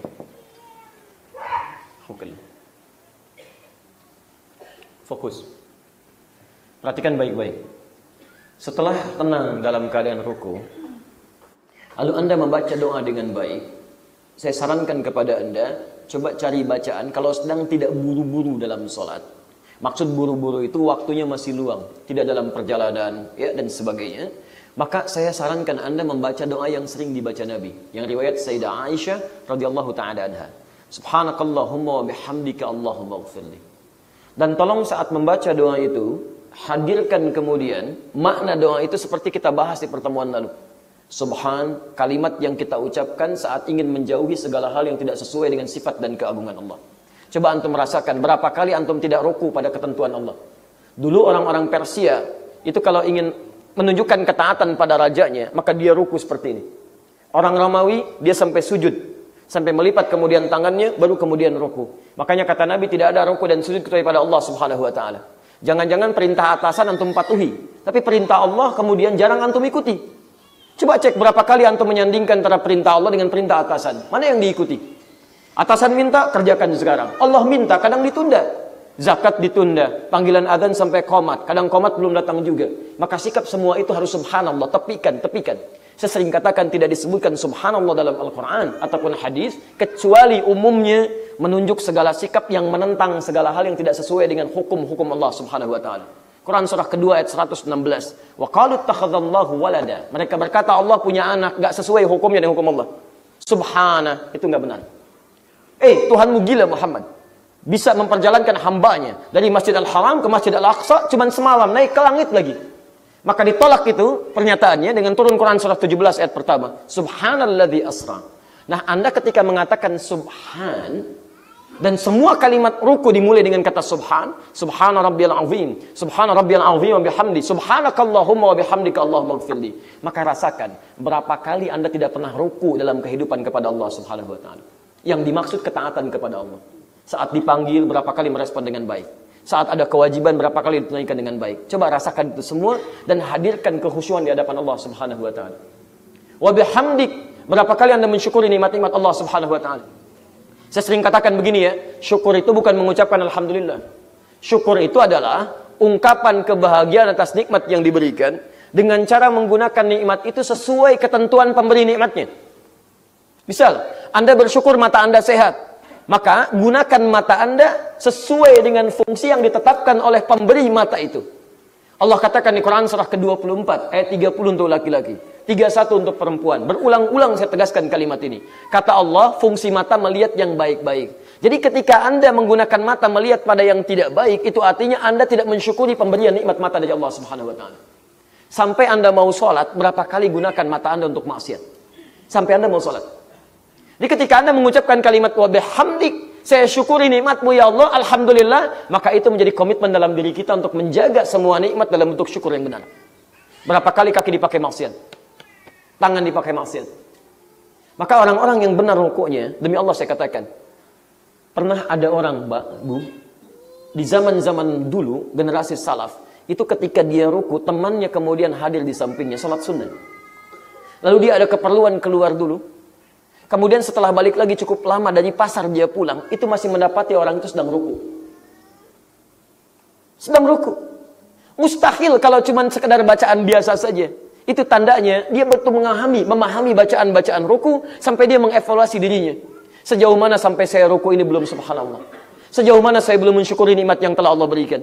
Kadang-kadang antum ini terutama mohon maaf ya, urusan masalah harta. Pengen nambah lagi. Pertanyaan saya, dari sekian yang diberikan saja berapa yang sudah disyukuri? Coba saya cek. Kalau belum punya sepeda, mau punya apa? Tuh, belum punya sepeda, sudah pengen punya motor. Luar biasa. Hebat. Kenapa hari ini sebetulnya? Jumadi. Luar biasa ya. Lihat baik-baik sini. Fokus, teman-teman sekalian. Sudah punya sepeda, pengen punya motor. Sudah punya motor, pengen punya apa? Mobil. Sudah punya mobil, pengen punya apa? Ayo, mau disimpan di mana? Pertanyaan saya, Anda yang baru punya sepeda, berapa kali sepeda Anda sudah mengantarkan Anda mendekat kepada Allah? Pernah nggak dipakai mengantarkan Anda ke masjid? Jangan-jangan tiap subuh dipakai olahraga aja, masjid nggak pernah kenal dengan sepeda Anda. Katanya Anda meyakini setiap barang-barang itu akan jadi saksi saat mulut itu dikunci. Al-yawma nakhtimu ala afwahihim wa tukallimuna aydihim wa tashhadu arjuluhum. Ya, mulutnya dikunci, tangan yang bicara, kaki bersaksi, dan barang-barang sekitaran kita itu akan yang bicara. Itu akan bicara. Anda yang sering mengharapkan motor, yang sudah punya sepeda, jangan-jangan sepedanya belum mengantarkan Anda untuk ibadah. Makanya Allah tahan sepeda Anda, sepeda motor Anda, Allah tahan. Jangan dulu punya sekarang, jangan punya sekarang, khawatir hisabnya semakin berat karena yang ini pun belum bisa mengantarkan Anda ke surga. Motor sudah ada, belum dipakai ibadah, sudah punya mobil. Yang paling hebat, sepeda ada, motor ada, mobil ada, kendaraan banyak, belum bisa mengantarkan Anda untuk ibadah. Anda butuh apa lagi? Dan sudah minta pesawat, luar biasa. Siapa sebetulnya Anda? Hebat nih, masjid di sini, rumah di sini cuma 5 meter, speaker masjid ke sini gitu kan. Sepeda ada, motor ada, mobil ada, segala lengkap. Apa butuh jembatan sampai ke masjid? Perlu apa lagi? Baju tuh, pilih ini, pilih itu, pilih ini. Sering saya contohkan. Berapa banyak baju yang Anda buka? Coba buka lemari di rumah, lihat baju Anda. Berapa yang pernah dipakai sholat? Demi Allah saya katakan berapa? Coba biasakan ya, setiap menerima nikmat, gunakan dulu untuk ibadah. Itu akan enak penggunaannya. Baju yang telah dipakai untuk ibadah, kita akan merasa ragu menggunakan baju itu sebagai saksi perbuatan maksiat. Sayang, baju ini pernah dipakai sholat, apa juga akan menjadi saksi untuk maksiat? Pena yang pernah dipakai untuk ibadah, menuliskan taklim, menulis kalimat-kalimat yang baik, nulis hadis, nggak akan pernah bisa digunakan tanda tangan untuk maksiat, Pak. Kendaraan yang pernah dipakai ke taklim, kendaraan yang pernah dipakai untuk sholat, untuk ibadah, tidak akan pernah diizinkan oleh Allah untuk digunakan dalam keadaan maksiat. Begitu akan digunakan pada yang tidak baik, orang akan kenal. Tuh, lihat. Takut kendaraannya ketahuan, kok mampir di diskotik, takut kendaraannya ketahuan. Jadi ada penjagaan dalam diri kita. Pertanyaannya, Anda sering minta segala hal, harta diperbanyak, miliaran dalam tabungan masih ada, belum digunakan untuk ibadah. Tapi setiap hari Anda katakan, saya bersyukur ya Allah, bersyukur ya Allah. Mana syukurnya? Mana syukurnya? Coba lihat. Kalau akhwat itu sudah miliaran rekening dalam tabungan terkumpul, kendaraan sudah banyak, belum bisa menjadikan Anda tergerak untuk berhijab, Anda butuh berapa banyak rezeki lagi untuk bisa mengenakan hijab di kepala Anda? Allah sudah berikan rezeki miliaran, kendaraan sudah banyak, belum mau pakai kerudung juga, butuh berapa rezeki lagi? Apa harus diwafatkan dulu baru pakai kerudung? Karena menarik ini, kadang-kadang meninggal nggak mau pakai jilbab, begitu meninggal, hidup nggak mau pakai jilbab, begitu meninggal pakai jilbab. Saya kasih info ya pada akhwat-akhwat muslimah, nanti begitu meninggal, bedanya perempuan dengan laki-laki, perempuan dikerudungin, Pak. Jadi jangan bikin bingung malaikat. Kamu siapa? Saat hidup kau pakai jilbab, ayo meninggal kau pakai jilbab. Hati-hati. Nggak akan kejadian. Nanti kalau mau tahu, lihat aja. Meninggal duluan akan ketahuan. Jelas ya? Allahumma gfirli. Kalau sudah sadar banyak yang salah, banyak yang kurang syukur, maka ini rahasianya. Disinilah banyak para sahabat tabi'in, para ulama-ulama saleh, menangisi dirinya ketika rokok, karena takut kurang syukur ketika di bawah salat. Takut kurang taat, kurang rukuk ketika hidup dalam kehidupan sebelum salatnya. Maka mereka syukuri, mereka istighfar, mereka hadirkan kemuliaan di hadapan Allah. Setelah itu apa? Dibukalah oleh Allah peluang untuk memohon kebaikan. Lihat baik-baik. Quran surah ke-48 ayat 29. Yabtaghuna fadlan minallahi wa ridwana. Saya bacakan ayatnya. Muhammadur Rasulullah. Muhammad itu utusan Allah. Walladzina ma'ahu asyidda'u 'alal kuffar ruhama'u bainahum. Sedangkan orang-orang yang bersama beliau, baik sahabatnya yang hadir di masa beliau, melihat Nabi beriman kepada Nabi sampai wafat, ataupun umatnya secara umumnya, maka cirinya adalah, lihat, asyidda'u 'alal kuffar, tegas terhadap berbagai penyimpangan dari hukum agama, dan sayang kepada sesamanya. Awas, hati-hati. Kalau ada di antara kita saling membenci dengan orang Islam, tapi toleran kepada yang menyimpang, ini menunjukkan dia tidak diakui sebagai umat Nabi Muhammad oleh Al-Quran. Awas, katanya umat Nabi Muhammad, tapi pada orang Islam saling serang. Pada yang menyimpang saling toleran. Aneh antum. Aneh. Karena umat Nabi itu sederhana. Pada orang Islam saling sayang. Pada yang menyimpang tegas. Kalau ada teman-teman kita menyimpang, arahkan pada kebaikan. Tapi bukan untuk menghadirkan caci maki. Teruskan, lihat baik-baik. Tarahum. Nah, menghadirkan sifat sayang dan tegas pada penyimpangan ini, tarahum ruk'an sujada. Anda bisa lihat orang-orang ini dalam sholatnya, cirinya ruku dan sujudnya sempurna. Tarahum, Anda lihat mereka ruk'an, sifat rukunya sempurna, sujada, sifat sujudnya sempurna. Ketika ruku sujudnya sempurna, yabtaghuna fadlan minallahi wa ridwana. Masya Allah. Maka mereka dalam rukunya itu berusaha mencari, memohon, minta. Saat ruku itu berusaha mencari, memohon, minta kepada Allah Subhanahu wa taala fadla. Fadla minallahi wa ridwana. Saya sudah terangkan pertemuan lalu, fadlan berbagai jenis keutamaan dunia. Ridwan segala jenis. Jadi ada peluang dalam ruku Anda untuk memohon kepada Allah berbagai hal yang terkait dengan keutamaan dunia atau berbagai hal yang terkait dengan keutamaan akhirat. Misal, Anda sebelum sholat misalnya punya pekerjaan-pekerjaan dunia. Entah ibu di rumah tangganya, atau misalnya ayah di pekerjaannya, atau masalah-masalah kehidupan. Nah itu saat ruku Anda ditunggu. Silakan minta. Ini Allah lah yang sampaikan. Kalau saya yang sampaikan, tinggalkan.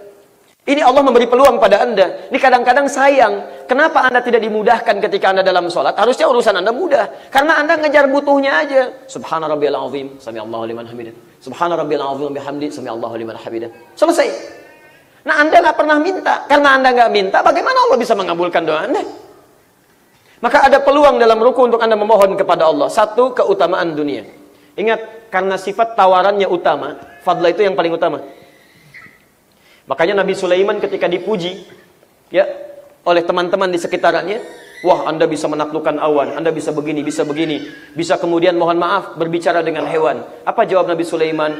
Hadza min fadli rabbi. Ini keutamaan yang Allah berikan kepada saya. Fadli rabbi. Kalimatnya menggunakan kata fadl. Jadi kalau Anda misalnya kuliah, teman-teman yang masih kuliah, coba cari yang paling utama di perkuliahannya.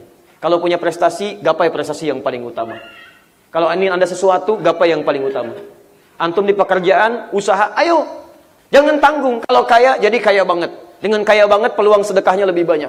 Peluang infaknya lebih banyak. Peluang zakatnya lebih banyak. Capai itu. Cari posisi yang paling tinggi, yang paling utama. Bukankah Abu Bakar kaya banget? Bukankah Utsman kaya? Bukankah Abdurrahman bin Auf kaya banget? Ayo, naikkan. Tapi cari kekayaan yang mendapatkan ridha Allah subhanahu wa ta'ala. Makanya fadlannya digabungkan dengan kalimat Allah untuk menunjukkan kesan bahwa keutamaan yang dimaksud sesuai dengan hukum Allah subhanahu wa ta'ala. Di orang-orang kalau sudah begitu, diangkat jabatannya, nggak ada istilah nyogok.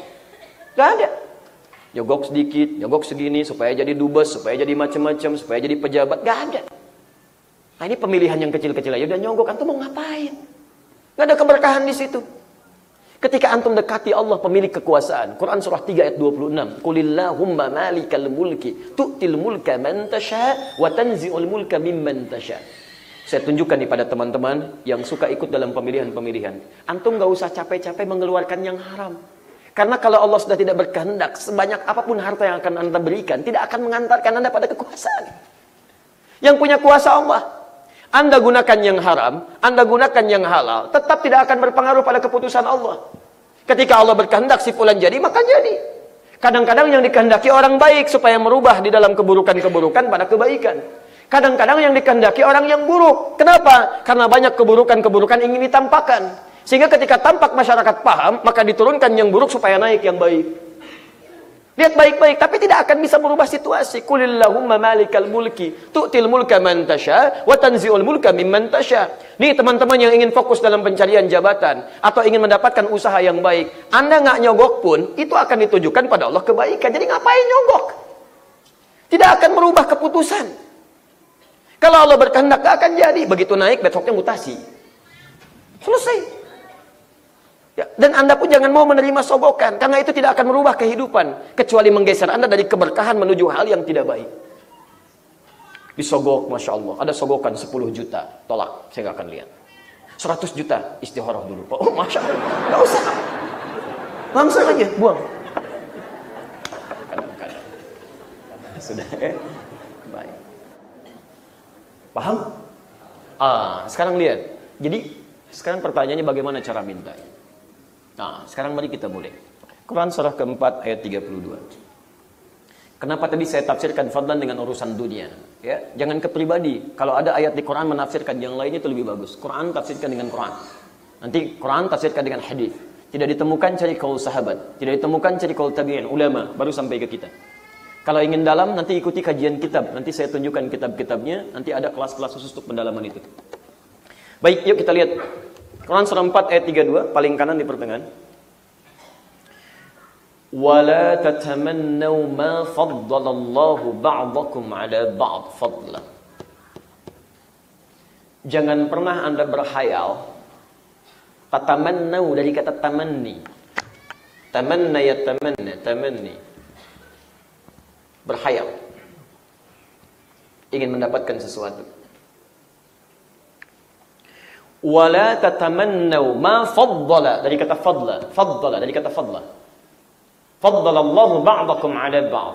Jangan pernah berhayal untuk mendapatkan keutamaan yang melekat pada orang lain yang telah Allah lebihkan satu dengan yang lainnya. Misal, teman Anda punya mobil Pajero misalnya. Anda baru Avanza. Misal. Lalu teman Anda lewat menggunakan Pajero. Nah, ketika Anda diperlihatkan oleh Allah nikmat yang melekat pada teman Anda lebih baik dibandingkan dengan Anda jangan berhayal untuk mendapatinya. Gak ada kerjaan. Coba mah ya, kalau kita ada di mobil itu, kayaknya enak ya, Masya Allah. Ke Tanah Abang kita berdua nyetir. Ya, papa pakai Pajero, mama jadi Bujero. Misalnya, gitu kan. Sampai di sana kita cari, ya jalan-jalan. Enak kayaknya turunnya. Iya, Pak, padahal naik juga enggak. Masalah. Coba, saya mau tunjukkan. Ya, ingat yang membuat kita berhayal itu setan. Pertanyaan saya, berapa kali kita pernah berhayal dalam kehidupan? Kalau saya berada di posisi itu, Masya Allah. Oh, kenapa bukan saya yang mendapatkan itu? Kalau saya bisa seperti dia, bisa seperti dia. Coba lihat. Ibu juga sama. Kalau suami saya bisa seperti Ustaz. Coba cek. Berapa kali berhayal dalam kehidupan? Jadi kalau Allah titipkan nikmat ini yang utama pada seseorang, Anda nggak usah berhayal untuk mendapatinya. Hayal itu tidak akan menghadirkan sesuatu, cuma buang-buang energi. Awas ya, karena datangnya dari setan, maka jauhi tempat-tempat setan yang membuat banyak hayalan. Kamar mandi tempat setan. Makanya ketika antum masuk toilet, banyak muncul hayalan dalam kehidupan. Gak percaya silakan. Kok lama Pak nggak keluar-keluar? Cari inspirasi. Setan itu. Awas, keluar, cepat keluar. Keluar. Jelas ya? Awas, lihat baik-baik. Jangan berhayal untuk meraih keutamaan dunia yang pernah Allah titipkan pada orang lain sebagai kelebihan satu dengan yang lainnya. Lihat baik-baik ayatnya, teruskan. Lirrijali nasibum mimma iktasabu walin nisa'i nasibum mimma iktasabu. Untuk laki-laki, saya terjemahkan langsung, dan perempuan akan meraih keutamaan-keutamaan ini sesuai dengan kadar ikhtiarnya, usahanya. Ini cara pertama. Jadi ada petunjuk dalam Quran. Kalau Anda ingin meraih nikmat yang sama dengan yang Allah titipkan pada orang lain, maka caranya jangan hayalkan, Anda usaha. Kenapa dia punya Pajero, saya masih punya yang ini saja? Misalnya saya masih punya Avanza, dia Pajero, saya ingin seperti dia. Maka coba Anda teliti bagaimana usaha dia untuk meraihnya. Bagaimana dia bekerja, bagaimana dia mengatur waktu, bagaimana dia memanage kehidupannya. Ikuti turunannya. Begitu Anda ikuti, Anda raih kemudian keberhasilannya. Coba lihat bagaimana manhaj para sahabat dilatih oleh Nabi sallallahu alaihi wasallam.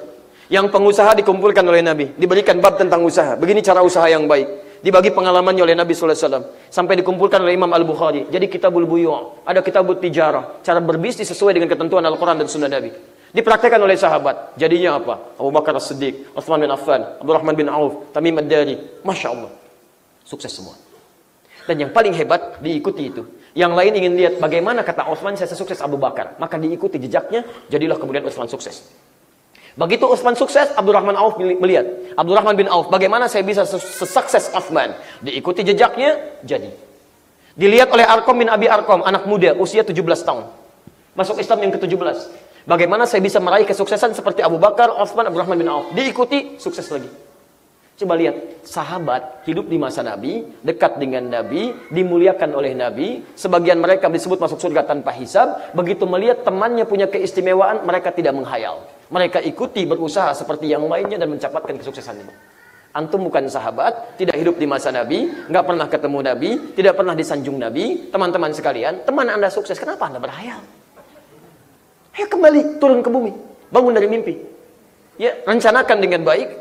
Siapkan perencanaan Anda. Analisis dengan baik. Nanti ayatnya banyak. فَإِذَا فَرَغْتَ فَانْصَبْ وَإِلَى رَبِّكَ فَارْغَبْ يَا أَيُّهَا الَّذِينَ آمَنُوا اتَّقُوا اللَّهَ وَلْتَنْظُرْ نَفْسٌ مَا قَدَّمَتْ لِغَدٍ. Turunannya banyak.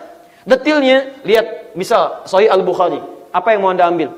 Di situ ada 97 pembahasan. Keluarkan. Kalau Anda ingin kesuksesan dalam dunia pengetahuan, cari kitab yang kedua. Kitabul Ilmi. Kalau masalah kemudian keimanan, cari kitab yang pertama, Kitabul Iman, 57 hadis. Kalau Anda pengusaha, cari bab tentang Kitabul Buyu', keluarkan dalil-dalilnya. Kalau Anda seorang birokrat, diplomat, urusan tata negara, keluarkan Kitabul Imarah. Ini pernah dipraktikkan oleh Mu'adz bin Jabal, teori-teori Nabi. 3 tahun bisa mengeluarkan Yaman dari kemiskinan. Yaman bukan provinsi, Yaman negara, luas sekali. Cuman 3 tahun selesai kemiskinan di Yaman. Musa bin Nusair bisa menaklukkan Afrika. Dulu Afrika itu Afrika provinsi, Pak. Afrika provinsi. Coba lihat. Indonesia itu kan nggak sebesar Afrika seluruhnya. Silahkan keluarkan. Memang luas, kata Profesor Ahmad Mansur Suranegara di bukunya Api Sejarah, jilid yang pertama, halaman 19, posisi paling kanan, paragraf kedua, dari 1 sampai 7. Luasnya memang 2 juta kilometer. Daratannya.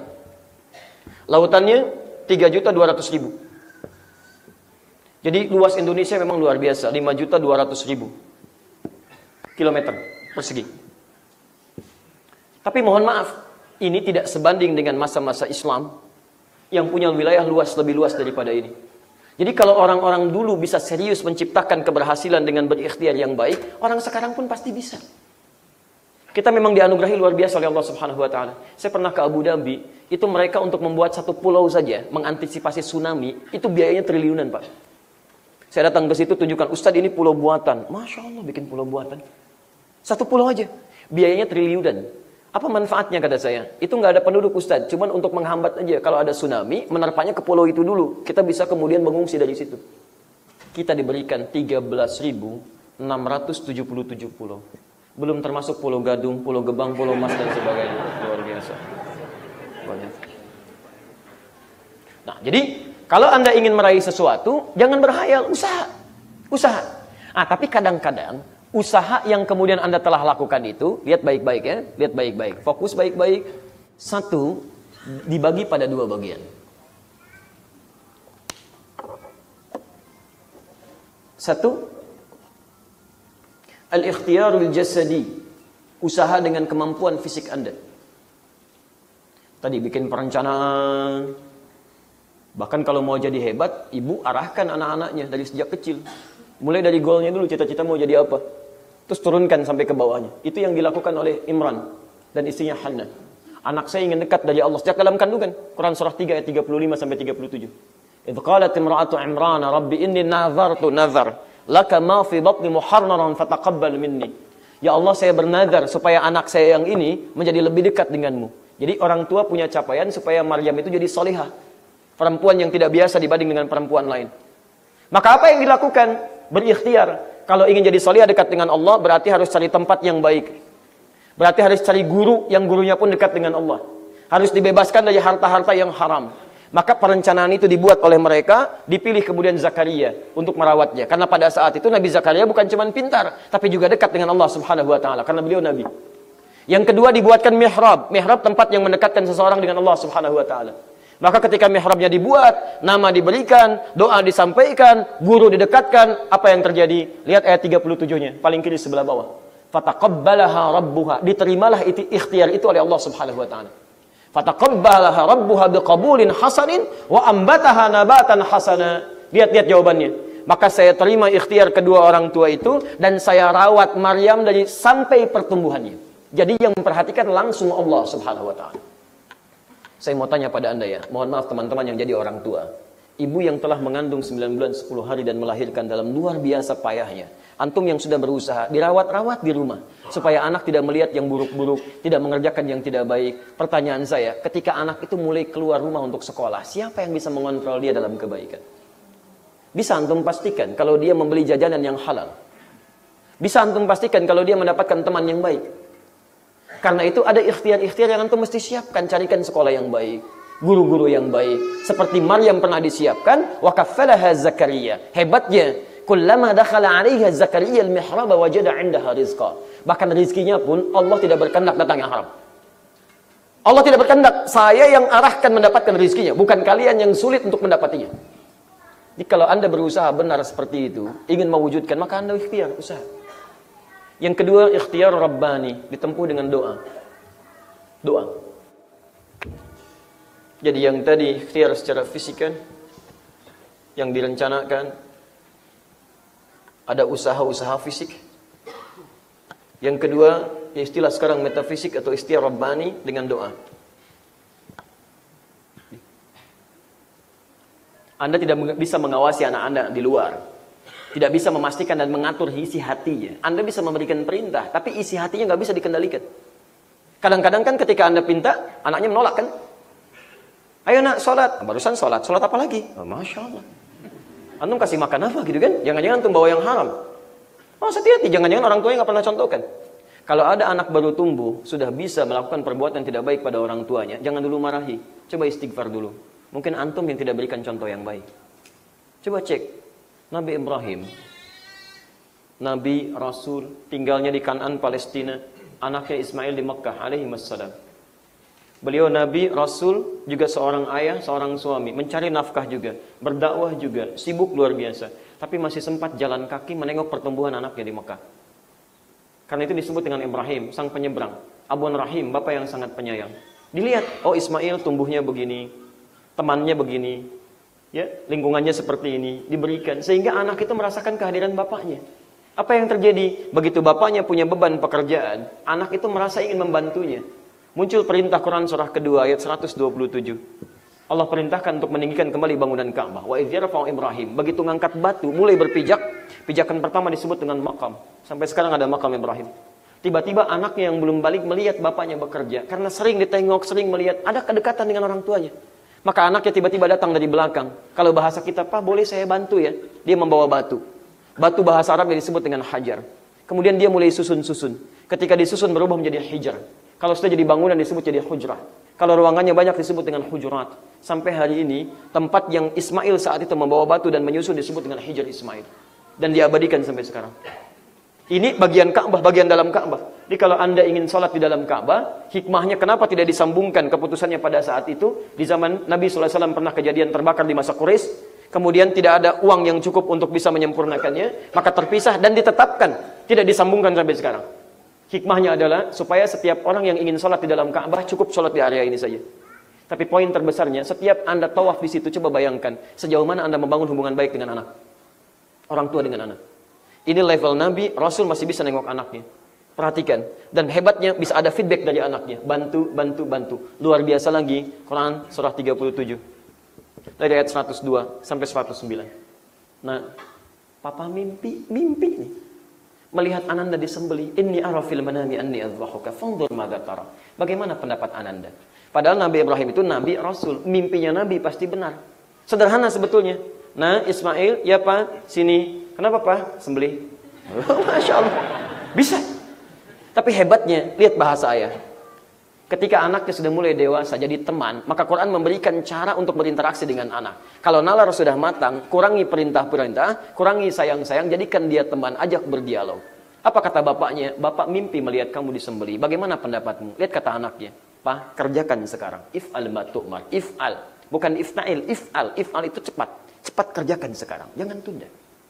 Insya Allah Bapak dapati saya sebagai anak-anak yang bersabar. Anda mungkin sampai situ kisahnya.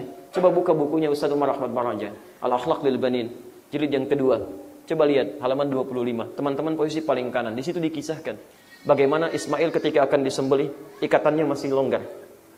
Kata Ismail, "Pak, tolong kencangkan ikatan ini supaya saya tidak punya peluang untuk meronta. Saya takut ketika saya bergerak, Papa merasa iba dan tidak jadi menyembelih saya." Ketika akan disembelih, melihat pisaunya, beliau katakan, "Pak, tajamkan pisau itu. Asah, tajamkan. Yang dengan pisau yang tajam akan mempercepat penyembelihan itu dan mengurangi rasa sakit yang melekat pada diri saya." Yang terakhir, beliau sempat melipat gamisnya itu. Kemudian mengatakan, "Pak, tolong titipkan ini kepada ibunda yang sangat saya sayangi. Sampaikan ini hadiah perpisahan dari putra satu-satunya yang sangat menyayangi. Di ujung kematiannya masih mengingat tentang ibundanya." Ketakwaan anak, hebatnya perhatian orang tua menjadikan Allah kemudian dengan takdirnya dan sebelumnya telah ditetapkan bahwa maaf, tidak ada yang harus jadi korban. Qad saddaqta ru'ya. Ibrahim, engkau telah membenarkan mimpi itu. Enggak ada yang jadi korban, ganti bikibzin azim. Bidhibhin azim, dengan sembelihan yang lebih hebat lagi. Sekarang jadi sunnah pada kita semua.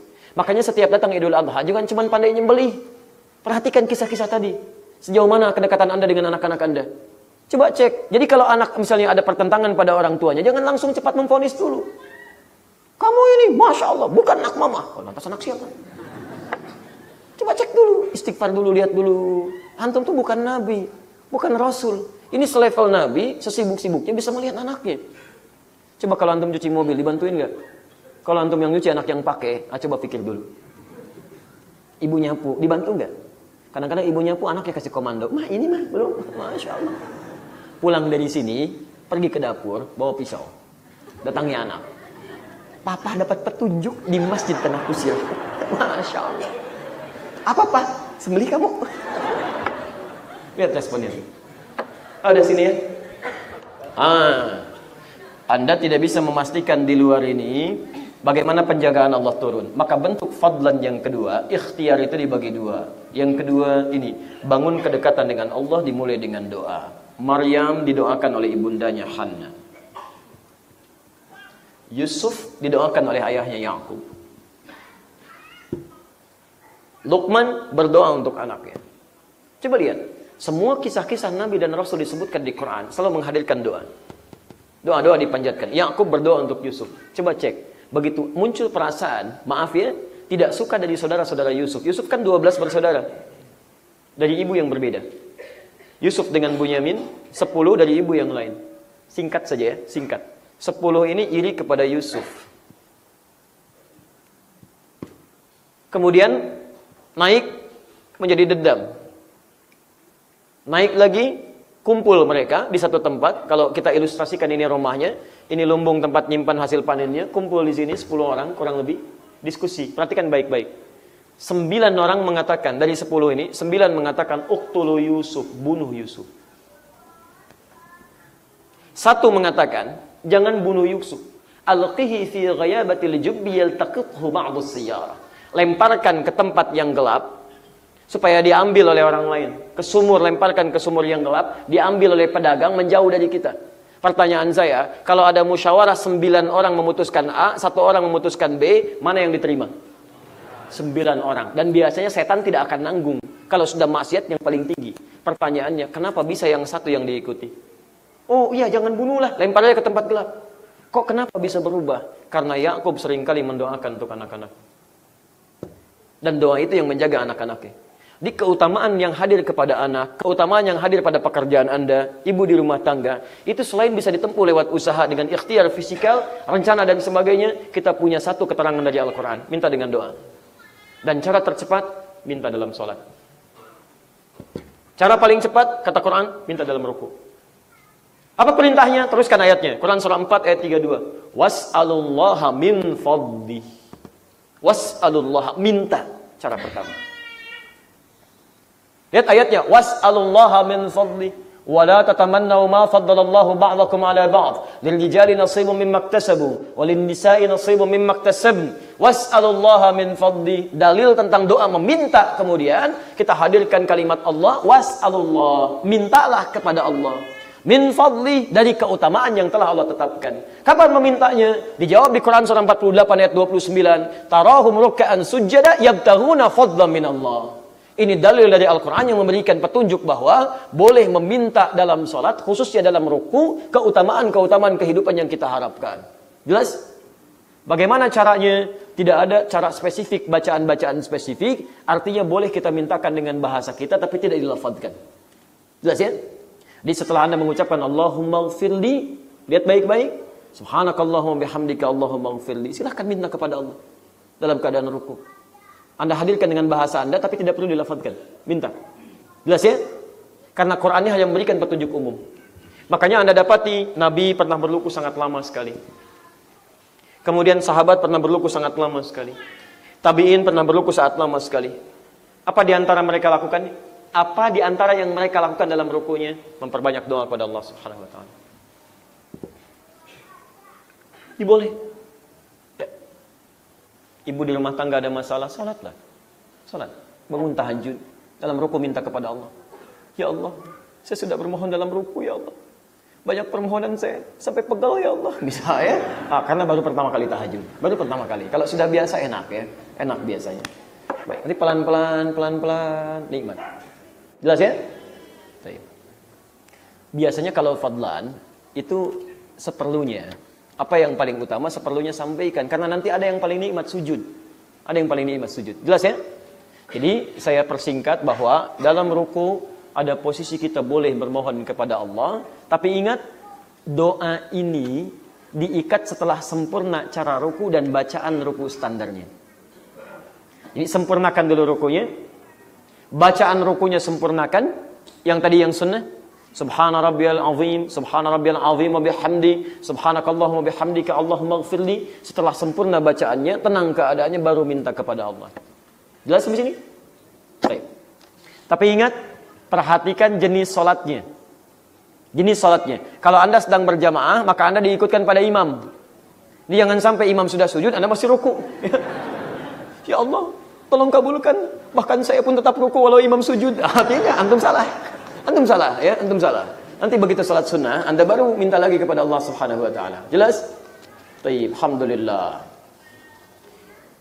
Terus pelan-pelan. Masih ada waktu? Ya, sebentar lagi. Sebelum ini saya jawab, perhatikan baik-baik. Cara Allah mengabulkan doa. Nanti jangan begini, Ustaz saya sudah praktekkan tapi doa nggak dikabulkan. Kayaknya Ustaz salah nyampaikannya, kan?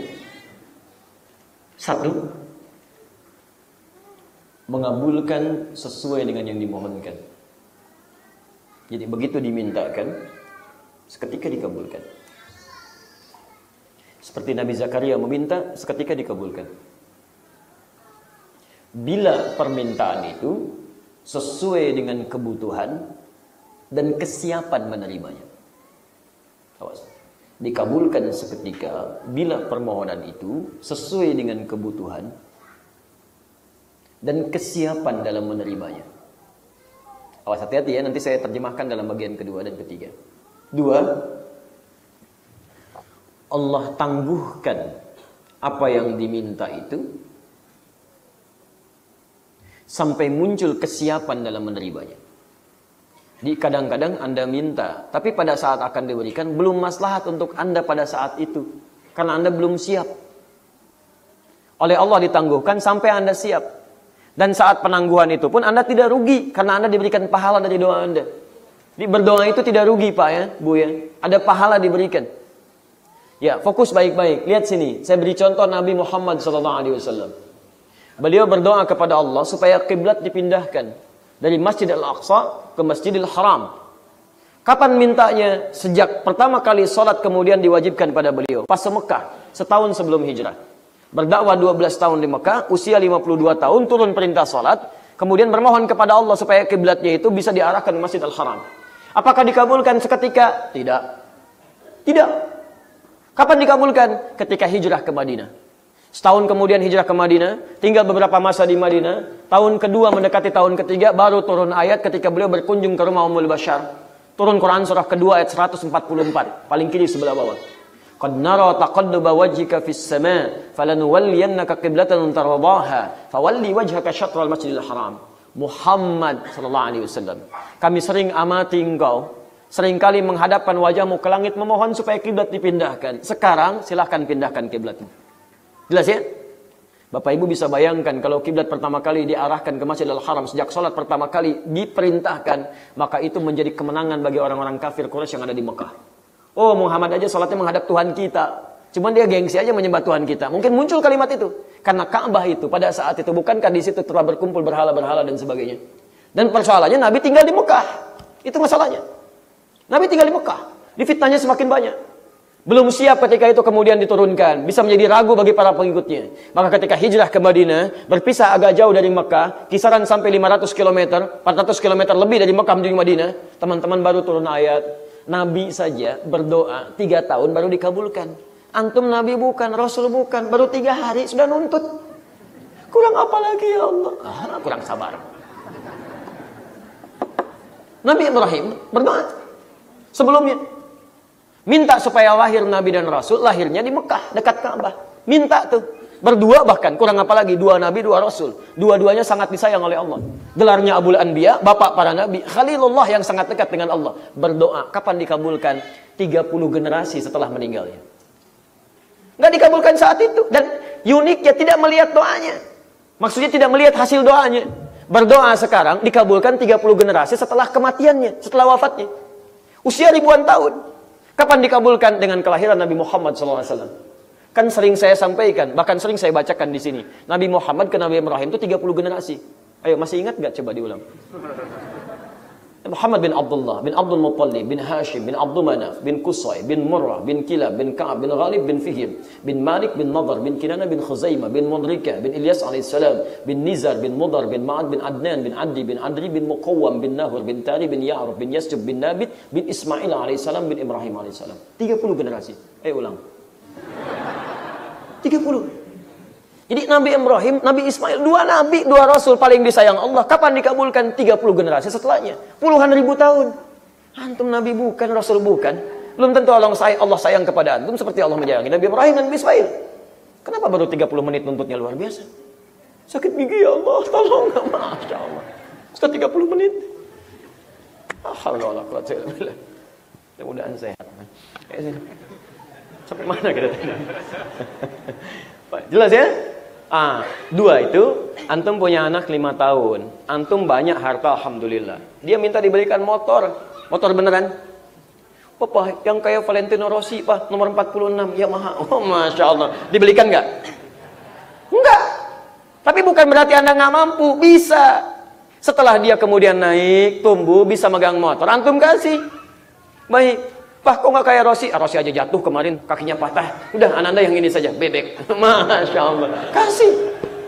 Tuh, saya hafal. Marquez sebentar lagi itu kayaknya bakal jadi juara gitu ya. Saingannya Lorenzo. Rossi kemarin patah ini kakinya, tapi dia sudah mulai untuk mau balapan lagi ya.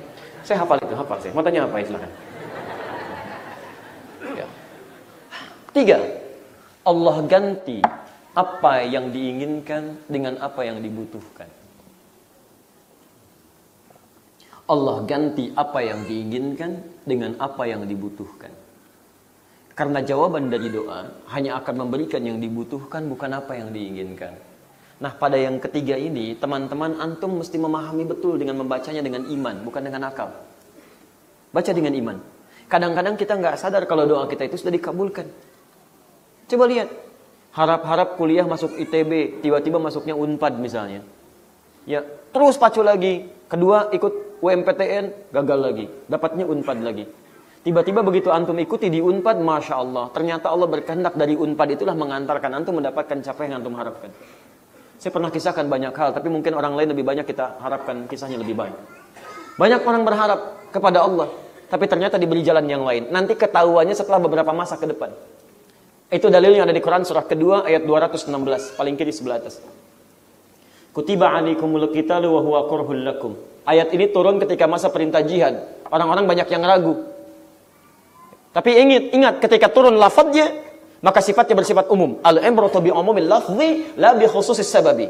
Ayat turun itu berdasarkan keumuman lafadznya, bukan khusus sebabnya. Lihat, ketika Anda punya hal-hal yang tidak menyenangkan dalam kehidupan, misal keinginan Anda tidak sesuai dengan keinginan Allah. Anda inginnya A, Allah inginnya B. Maka kata Quran, ikutkan keinginan Anda pada keinginan Allah. Perangi hal-hal yang tidak baik dalam diri Anda.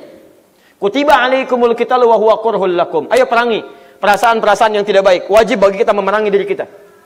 Perasaan tidak menyenangkan, perasaan suudzon, perasaan macam-macam. Hilangkan semua itu, prasangka baik. Asa an takrahu syai'an fa huwa khairul lakum. Boleh jadi yang Anda tidak suka ada kebaikan di dalamnya. Wa asa an tuhibbu syai'an wa huwa syarrun lakum. Boleh jadi Anda mengharapkan sesuatu, di balik itu ada yang enggak bagus buat Anda. Kenapa? Lihat baik-baik. Ini yang paling hebat. Wallahu ya'lamu wa antum la ta'lamun. Perhatikan cara menerjemahkannya. Karena Allah mengetahui masa depan. Ya'lam fi'il mudhari. Present, continuous, future. Allah tahu masa depan, sedangkan kamu tidak. Bapak berharap capaian saya ingin jadi direktur. Tiba-tiba mentoknya di manajer. Kenapa kemudian Allah tetapkan Anda di situ tidak sampai level yang paling tinggi? Anda inginnya pengen direktur. Kata Allah jangan. Tempat Anda ini nggak bagus. Begitu sampai ke sini lingkungannya nggak bagus. Bahkan olahraganya nggak baik. Akan ketemu dengan yang haram-haram. Diarahkan pada yang tidak baik. Lingkungannya tidak baik. Kamu cukup di sini saja. Kadang-kadang kita nggak baca sampai ke situ. Begitu paham pergaulannya. Oh ini rupanya saya di sini. Saya dulu berharap sekali ingin meneruskan ke Madinah. Seperti pernah saya kisahkan dulu. Karena saya sudah mendapatkan pendidikan dari guru-guru Madinah. Ada Syekh Afifi, Syekh Sultan. Ya, kemudian ada Syekh Faiz dan sebagainya. Saat saya masih di kelas 2 Aliyah. Saya dapat pendidikan di Jogja. Kitab-kitabnya masih ada sampai sekarang. Begitu saya katakan pada keluarga saya selesai, saya ingin teruskan ke Madinah. Kemudian keluarga kami diarahkan berikan rekomendasi pada seorang tokoh yang sudah dikenal. Kalau diberikan tanda tangannya tidak akan tertolak. Ikhtiar manusianya. Tapi kalau Allah berkehendak, gak akan jadi. Bom Bali terjadi. Sudah selesai. Harap-harap ke Madinah. Nyampainya Madinah Ciputat. Wait. LC, lulusan Ciputat. Ternyata kelas persiapan. Masuk ada fakultas baru di situ. Kerjasama dengan Al-Azhar Asy-Syarif. Namanya kuliah dirasah Arabiyah, dirasah Islamiyah wal Arabiyah. Saya masuk ke situ. Gurunya ada yang dari Mesir, dari macam-macam. Kalau Indonesia harus dari MUI. Kemudian di situ ada yang harus pakai bahasa Arab pengantarnya. Ada hafalan Qurannya, ada macam-macam. Itu banyak Allah siapkan di situ. 2 tahun ada telepon dari mudir ma'had.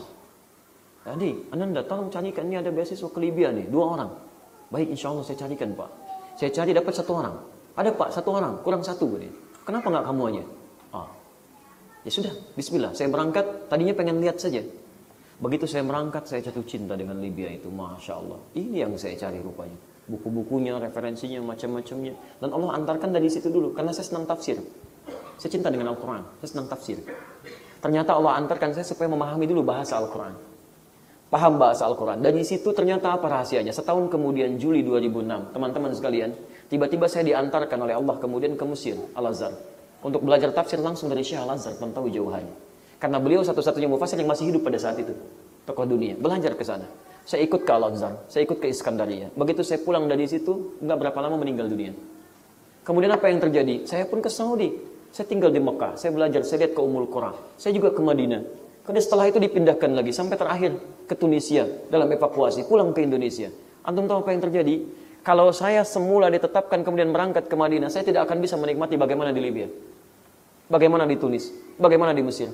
Tapi lihat bagaimana Allah memperjalankan dengan tahu masa depan. Syria, saya nggak sempat ke Syria. Karena fikih Syawah Bazuhaili ada di Syria. Tapi yang paling menarik, beliau datang sendiri ke Libya. Satu majlis bersama, saya ambil ilmunya. Kita di TV bersama. Kami dulu mengisi di Qanat Tawasul. Datang sama-sama, kita belajar, ambil ilmunya. Antum bayangkan, kalau saya berangkat langsung ke Saudi, saya hanya akan dapatkan satu mazhab untuk belajar. Tapi saya datang ke Libya, mazhabnya Maliki. Imam Malik itu, Imam Malik, satu-satunya imam yang lahir di Madinah, tumbuh di Madinah, wafat di Madinah, gak pernah keluar dari Madinah. Mazhabnya menyebar di Afrika Utara. Libya, Tunisia, Maroko, Aljazair itu mazhabnya Maliki. Maka saya diantarkan saya oleh Allah Subhanahu wa taala ke tempat mazhab Maliki. Mazhabnya Imam Madinah Darul Hijrah. Berangkat dari situ ke Mesir, Mesir rata-rata Asy-Syafi'i, Syria juga Asy-Syafi'i. Sehingga sempat ke Asia Selatan, ada orang-orang Asia Selatan di situ, ada orang Pakistan, India, kami belajar dari situ. Kemudian ke Saudi untuk mendapatkan mazhab Hambalinya, 4 mazhab didapatkan. Bayangkan, Anda berharap mendapatkan satu hal, kata Allah jangan, yang maslahat untuk kamu yang ini diarahkan. Kalau Anda tidak bisa membaca dengan baik, hanya dibaca pakai akal pesimis, nangis, buang-buang waktu, nggak ada kerjaan, bikin status. Kenapa ya Allah? Nggak ada kerjaan, nikmati, jalani. Sudah. Kalau nggak percaya silahkan coba. Rasakan bedanya. Bedakan rasanya. Dan pasti akan terasa bedanya. Lain Pak. Kapan mintanya? Dalam sholat. Ruku. Minta. Nanti lihat bagaimana cara Allah mengabulkan. Jelas sampai sini? Ketika itu terjadi, rukunya benar, patuh pada Allah, maka Anda akan diangkat oleh Allah Subhanahu wa taala dengan kehidupan yang seimbang. Enak. Pikiran tenang, keadaan nyaman, hidup seimbang. Keadaan seimbang dalam bahasa Arab disebut dengan i'tidal. Makanya diangkat dari ruku ketika bangun, itu seketika tidak disebut dengan qiyam, tapi disebut dengan i'tidal. Hatta ta'tadila qa'iman. Rafa'a ra'sahu minar ruku, bangkit dari rukunya sampai keadaannya seimbang. Ta'tadila qa'iman. Baik, kenapa disebut dengan i'tidal? Apa bacaan i'tidal? Dan apa hikmah dari i'tidal? Itu materi untuk bulan depan. Ya? InsyaAllah. Sekarang saya jawab dulu ini dalam 15 menit ke depan. Itu nyambung Bu, Pak. Gerak tuh, sholat tuh semua nyambung. Dari mulai takbir sampai selesai. Ada kesinambungan di situ. Bismillah. Ustadz, apa ada perbedaan bacaan imam dan makmum di doa iftitah dan duduk di antara 2 sujud? Ada. Mungkin terjadi. Karena memang tidak harus sama. Yang sama itu posisinya. Di ketika imam iftitah, makmum iftitah. Ketika imam duduk di antara 2 sujud, makmum duduk di antara 2 sujud. Tapi kalau bacaannya itu diberikan keluangan. Karena untuk iftitah saja ada 12 jenis doa.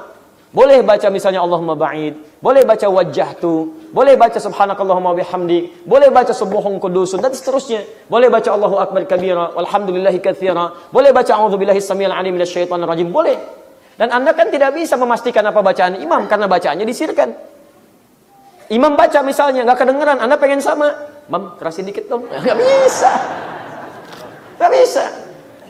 Jadi itu nggak ada masalah. Imam baca wajah tuh, antum baca Allahumma ba'id, sah dua-duanya. Yang penting posisi sama. Jangan sampai imam iftitah, antum sujud, beda. Jelas ya? Nah, jadi ini nggak ada masalah. Sepanjang alternatif bacaannya ada. Tapi kalau alternatif bacaan tidak ada, cuma satu bacaan, antum jangan cari yang lain. Imam baca Al-Fatihah, antum kulhu misalnya, nggak nyambung.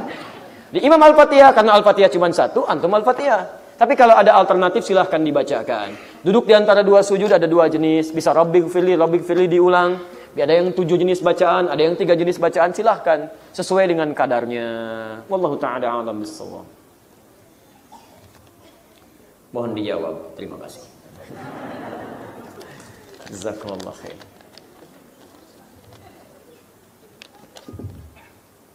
Baik. Assalamualaikum Ustaz. Beliau lahir di keluarga Kristen. Alhamdulillah sudah masuk Islam. Alhamdulillah. Allah ya, semoga Allah muliakan antum. Semoga Allah ampuni dosa-dosa antum dan semoga Allah bimbing antum dengan hidayah sampai kembali kepada Allah Subhanahu wa taala. Demikian semoga Allah juga berikan hidayah yang melekat pada saudara-saudara kita yang sudah berislam dan dijaga oleh Allah untuk mempertahankan keislamannya sampai kembali kepada Allah Subhanahu wa taala. Saya pernah ditanya sama papa, ketika papa sekarat dan waktu salat tiba, kamu pilih mana? Dan jawaban saya pilih salat. Papa saya marah dan bertanya apa alasan saya. Saya jawab, setelah saya sholat dan saya berdoa jika Allah mengizinkan papa sembuh, pasti sembuh. Tapi papa saya tetap marah. Pertanyaan saya, apa yang harus saya lakukan jika papa saya bertanya seperti itu lagi? Tanya. Kalau ayah anda bertanya dalam keadaan demikian, ini masih hidup kan dia? Masih hidup kan jika bertanya lagi berarti masih hidup. Ya, tapi agak repot sekarat gitu kan. Sekarang bertanya lagi. Allah khair insyaallah, khair insyaallah. Kenapa kamu sholat? Baik, apa jawabannya? Cari jawaban-jawaban yang bisa memberikan sentuhan hikmah dan hidayah kepada yang bertanya. Itu poinnya. Maka apa diantaranya? Quran surah ke-16 ayat 125. Ini teori dasarnya. Ud'u ila sabili rabbika bil hikmah. Ajaklah orang-orang yang belum paham dengan jalan Rabbmu dengan hikmah. Hikmah itu kalimat-kalimat bijak. Kadang bisa menyentuh kepada jiwa sesuai dengan objek pendengarnya. Misal, kenapa kamu sholat? Pak, dengan sholat itu saya merasa mendapatkan ketenangan. Yang dengan tenang itu saya bisa berbuat lebih baik kepada papa. Sholat yang membuat saya lebih banyak mendoakan papa. Sholat yang membuat saya lebih perhatian kepada papa. Sholat yang mendorong saya untuk berbakti kepada papa. Sampai sebelum saya sholat, saya tidak setenang ini. Dan saya tidak merasa lebih baik untuk berbuat baik kepada papa. Tapi ketika saya sholat selalu mendorong saya untuk berkata yang baik-baik kepada papa. Sholat melarang saya untuk berkata kotor kepada papa. Sholat melarang saya untuk berbuat yang tidak baik kepada papa. Sholat membuat saya untuk memberikan yang terbaik kepada papa. Saya takut kalau saya tidak sholat dan papa larang saya sholat, saya tidak bisa berbakti yang terbaik kepada papa. Cari kalimat yang baik. Ketika sholat saya membaca Quran. Dan di Quran dikatakan jangan pernah bentak orang tua. Di Quran dikatakan jangan pernah berkata ah. Di Quran dikatakan jangan pernah berdusta kepada kedua orang tua. Di Quran dikatakan berbakti kepada kedua orang tua. Di Quran dikatakan berikan yang terbaik untuk orang tua. Saya takut, Pak. Saya tidak bisa membalas jasa papa ketika membuat baik kepada saya dalam kehidupan. Saya tidak bisa paksa papa untuk masuk Islam.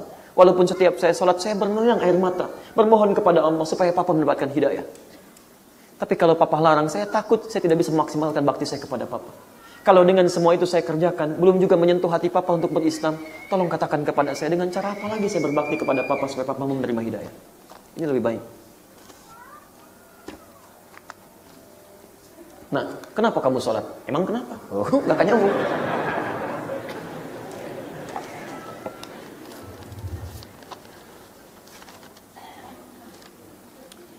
Assalamualaikum warahmatullahi wabarakatuh. Doa yang baik, doa apa yang baik dan diajarkan Nabi SAW ketika sujud dan tahiyatul akhir. Nanti ikuti saat pembahasan sujud dan tahiyat akhir. Ya? Baik, insya Allah. Antum wajib datang lagi. Ini kelas advance. Kita baru ruku, dia ada sujud. Masya Allah. Ikuti imam ya. Imam ruku, antum ruku. Ya. Ini imam itidal aja belum. Antum udah mau tahiyat akhir. Kadang-kadang manusia. Assalamualaikum Ustaz. Waalaikumsalam. Saya baru menikah. Masya Allah ya. Baik. Saya baru dari Lampung masih cari jodoh. Sampai Tanah Kusir sudah menikah. Alhamdulillah. Mohon saran Ustaz, bagaimana sikap seorang menantu terhadap mertua? Sederhana, berbuat baiklah pada mertua. Selesai. Sudah. Satu, bangun kesamaan visi dengan istri. Tarbiyah dibangun. Bangun dulu. Kenali apa hak dan kewajiban sebagai istri dan suami, lalu sebagai anak kepada kedua orang tuanya. Keluarkan ayat-ayatnya. Ya, Quran surah 4 ayat 34. Itu untuk mengenal hak dan kewajiban suami istri. Quran surah 4 ayat 19. Kemudian lanjutkan untuk orang tuanya. Quran surah ke-17 ayat 23 sampai dengan 27-nya. Kemudian kalau usianya pernikahan sudah semakin naik, tunjukkan bakti lebih. Kalau sedang gak enak, munculkan suasana Quran surah ke-31 ayat 14 sampai dengan 15 ya. Kalau sudah usia 40 tahun tetap berbakti, hadirkan suasana Quran surah 46 sampai dengan ayat 15 ya. Quran surah 46 ayat 15 ya. Rahmatullah. Apa diantaranya? Satu, Allah. Coba lihat orang tuanya masih hidup atau tidak. Kalau masih hidup, maka coba kompak. Mumpung masih hidup, berikan bakti bersama kepada kedua orang tua. Ya, walaupun berbeda statusnya. Satu ada orang tua kandung, kedua ada mertua. Tapi sama-sama orang tua. Sama orang tua walaupun beda status, lain nilai di situ. Tapi bakti tetap diberikan. Apa diantaranya? Berikan bakti dengan kalimat-kalimat yang baik. Jadi berikan perhatian, berikan doa, telepon dengan baik, kunjungi orang tua, katakan yang baik-baik, minta nasihat. Orang tua senang kalau diminta nasihat. Hebatnya bahkan gak pernah minta. Tapi kalau antum ada rezeki, kirimkan. Walaupun cuman pulsa, cuman macam-macam, tapi dengan itu semua, Masya Allah, ada kebahagiaan tak terlukiskan. Ma, Nanda sedang tahajud, Mama mau titip doa apa? Kenapa kamu bangunkan Mama? Misalnya, Mama baru istirahat. Gak apa-apa, mohon maaf ini karena sayang Nanda kepada Mama. Besok jangan begitu lagi ya. Gak apa-apa, teruskan lagi. Besoknya kunjungi. Maaf Ma, bawa mangga gitu kan, sampaikan. Tidak sengaja ya, dan seterusnya. Tapi kadang-kadang indah. Ya, memang marah, tapi setelah itu kadang-kadang kepikiran, anak saya sudah tahajud ya Allah, alhamdulillah. Baik. Saya kira begitu ya. Waalaikumsalam warahmatullahi wabarakatuh. Ustaz Adi, saya mau bertanya. Ini kan kertas pertanyaan pasti ya. Bagaimana caranya tetap semangat dalam mencapai tujuan dan tidak mudah bosan menyerah dalam prosesnya? Caranya tetap semangat. Semangat. Ya. Semangat. Sudah. Ayo gitu, semangat ya. Jangan menyerah, semangat. Ayo turunkan ayatnya.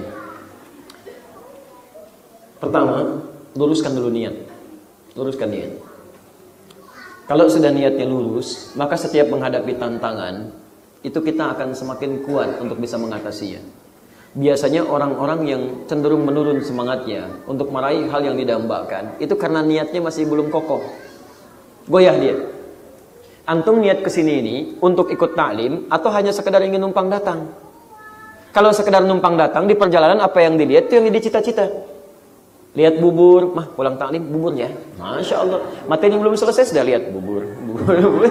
Goyah, kuatkan niat. Setelah itu buat perencanaan.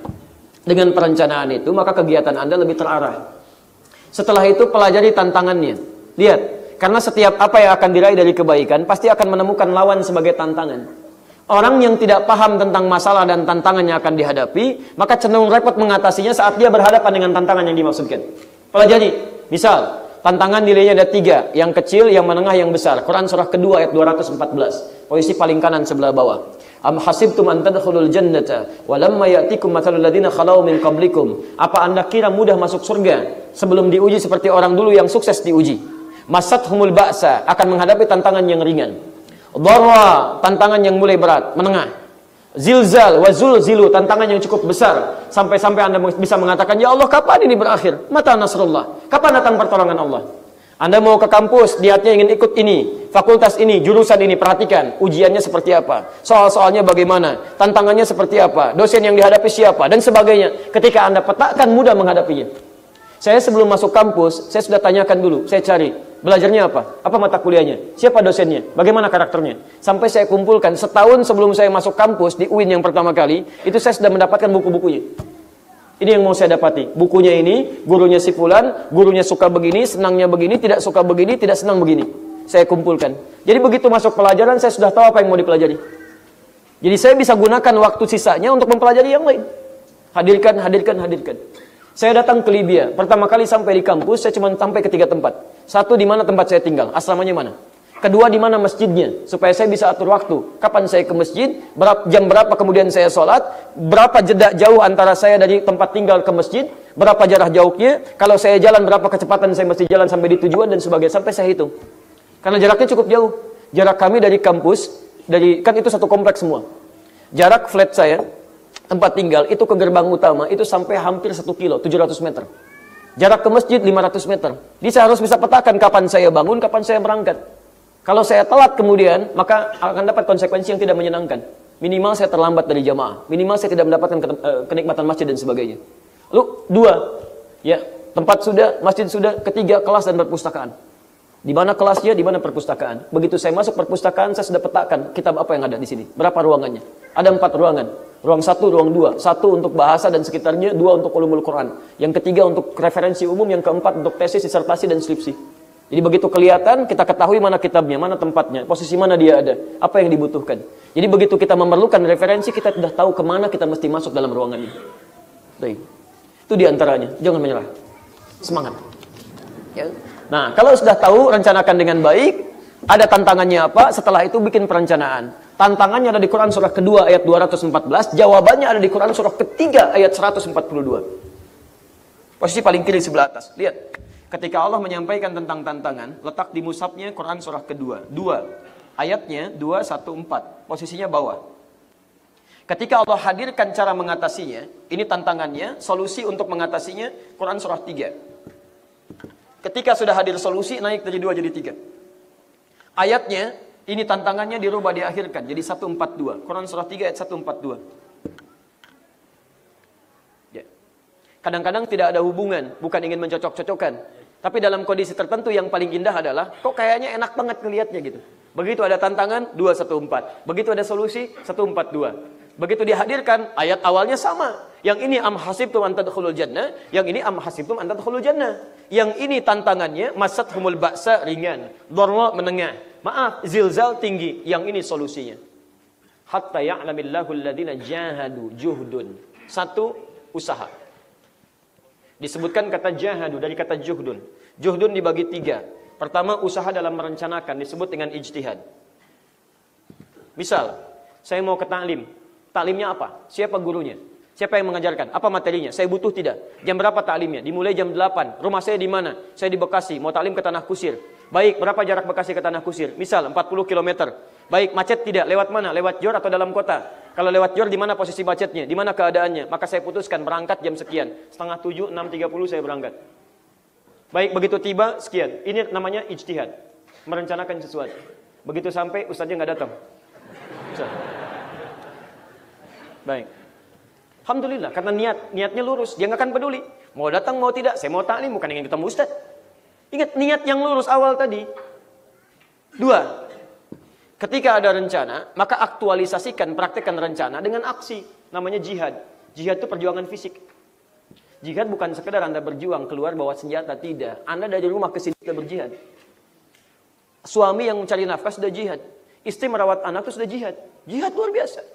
Jadi jangan cuma jadi konseptor. Konsepnya rencana banyak. Nanti malam tahajud ya ma? Iya pak, bangun jam 3 ya? Iya. Pas bangun jam 6.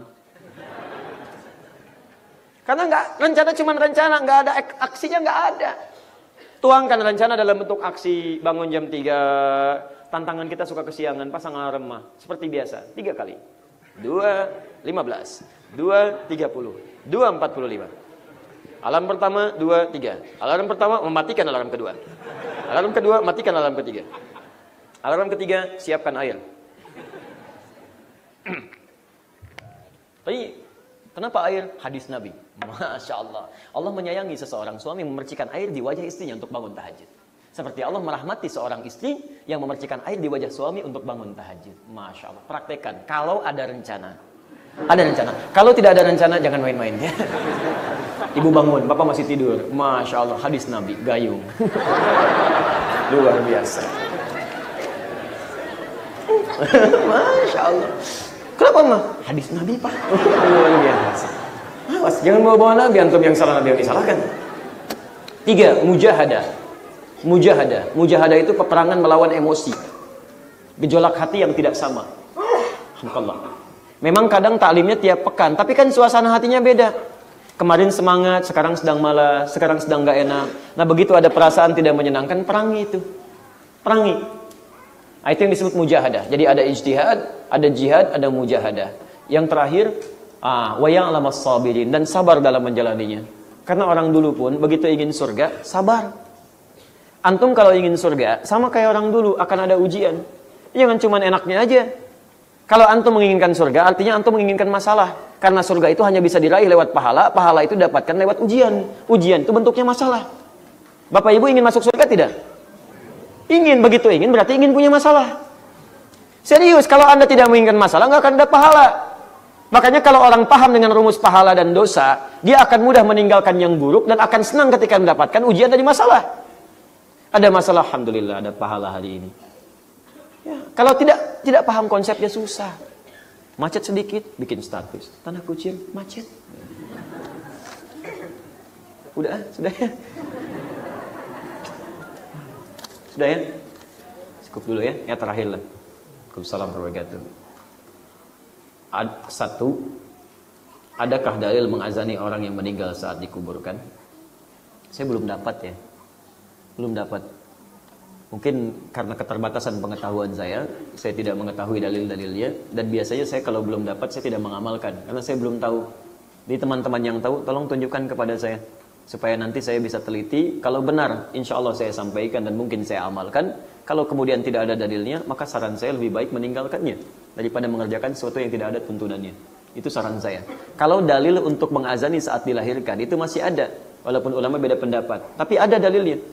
Ya ada dalilnya. Sampai beberapa imam termasuk misalnya kita tunjukkan ada Imam An-Nawawi, termasuk Ibnu Qayyim Al-Jauziyah, beliau termasuk yang menguatkan pendapat itu.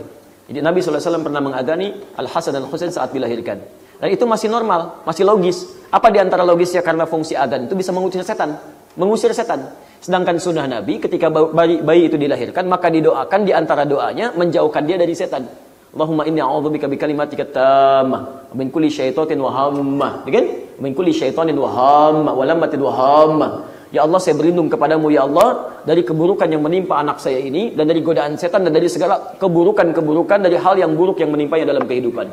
Dijauhkan dari setan, sedangkan fungsi adzan itu mengusir setan.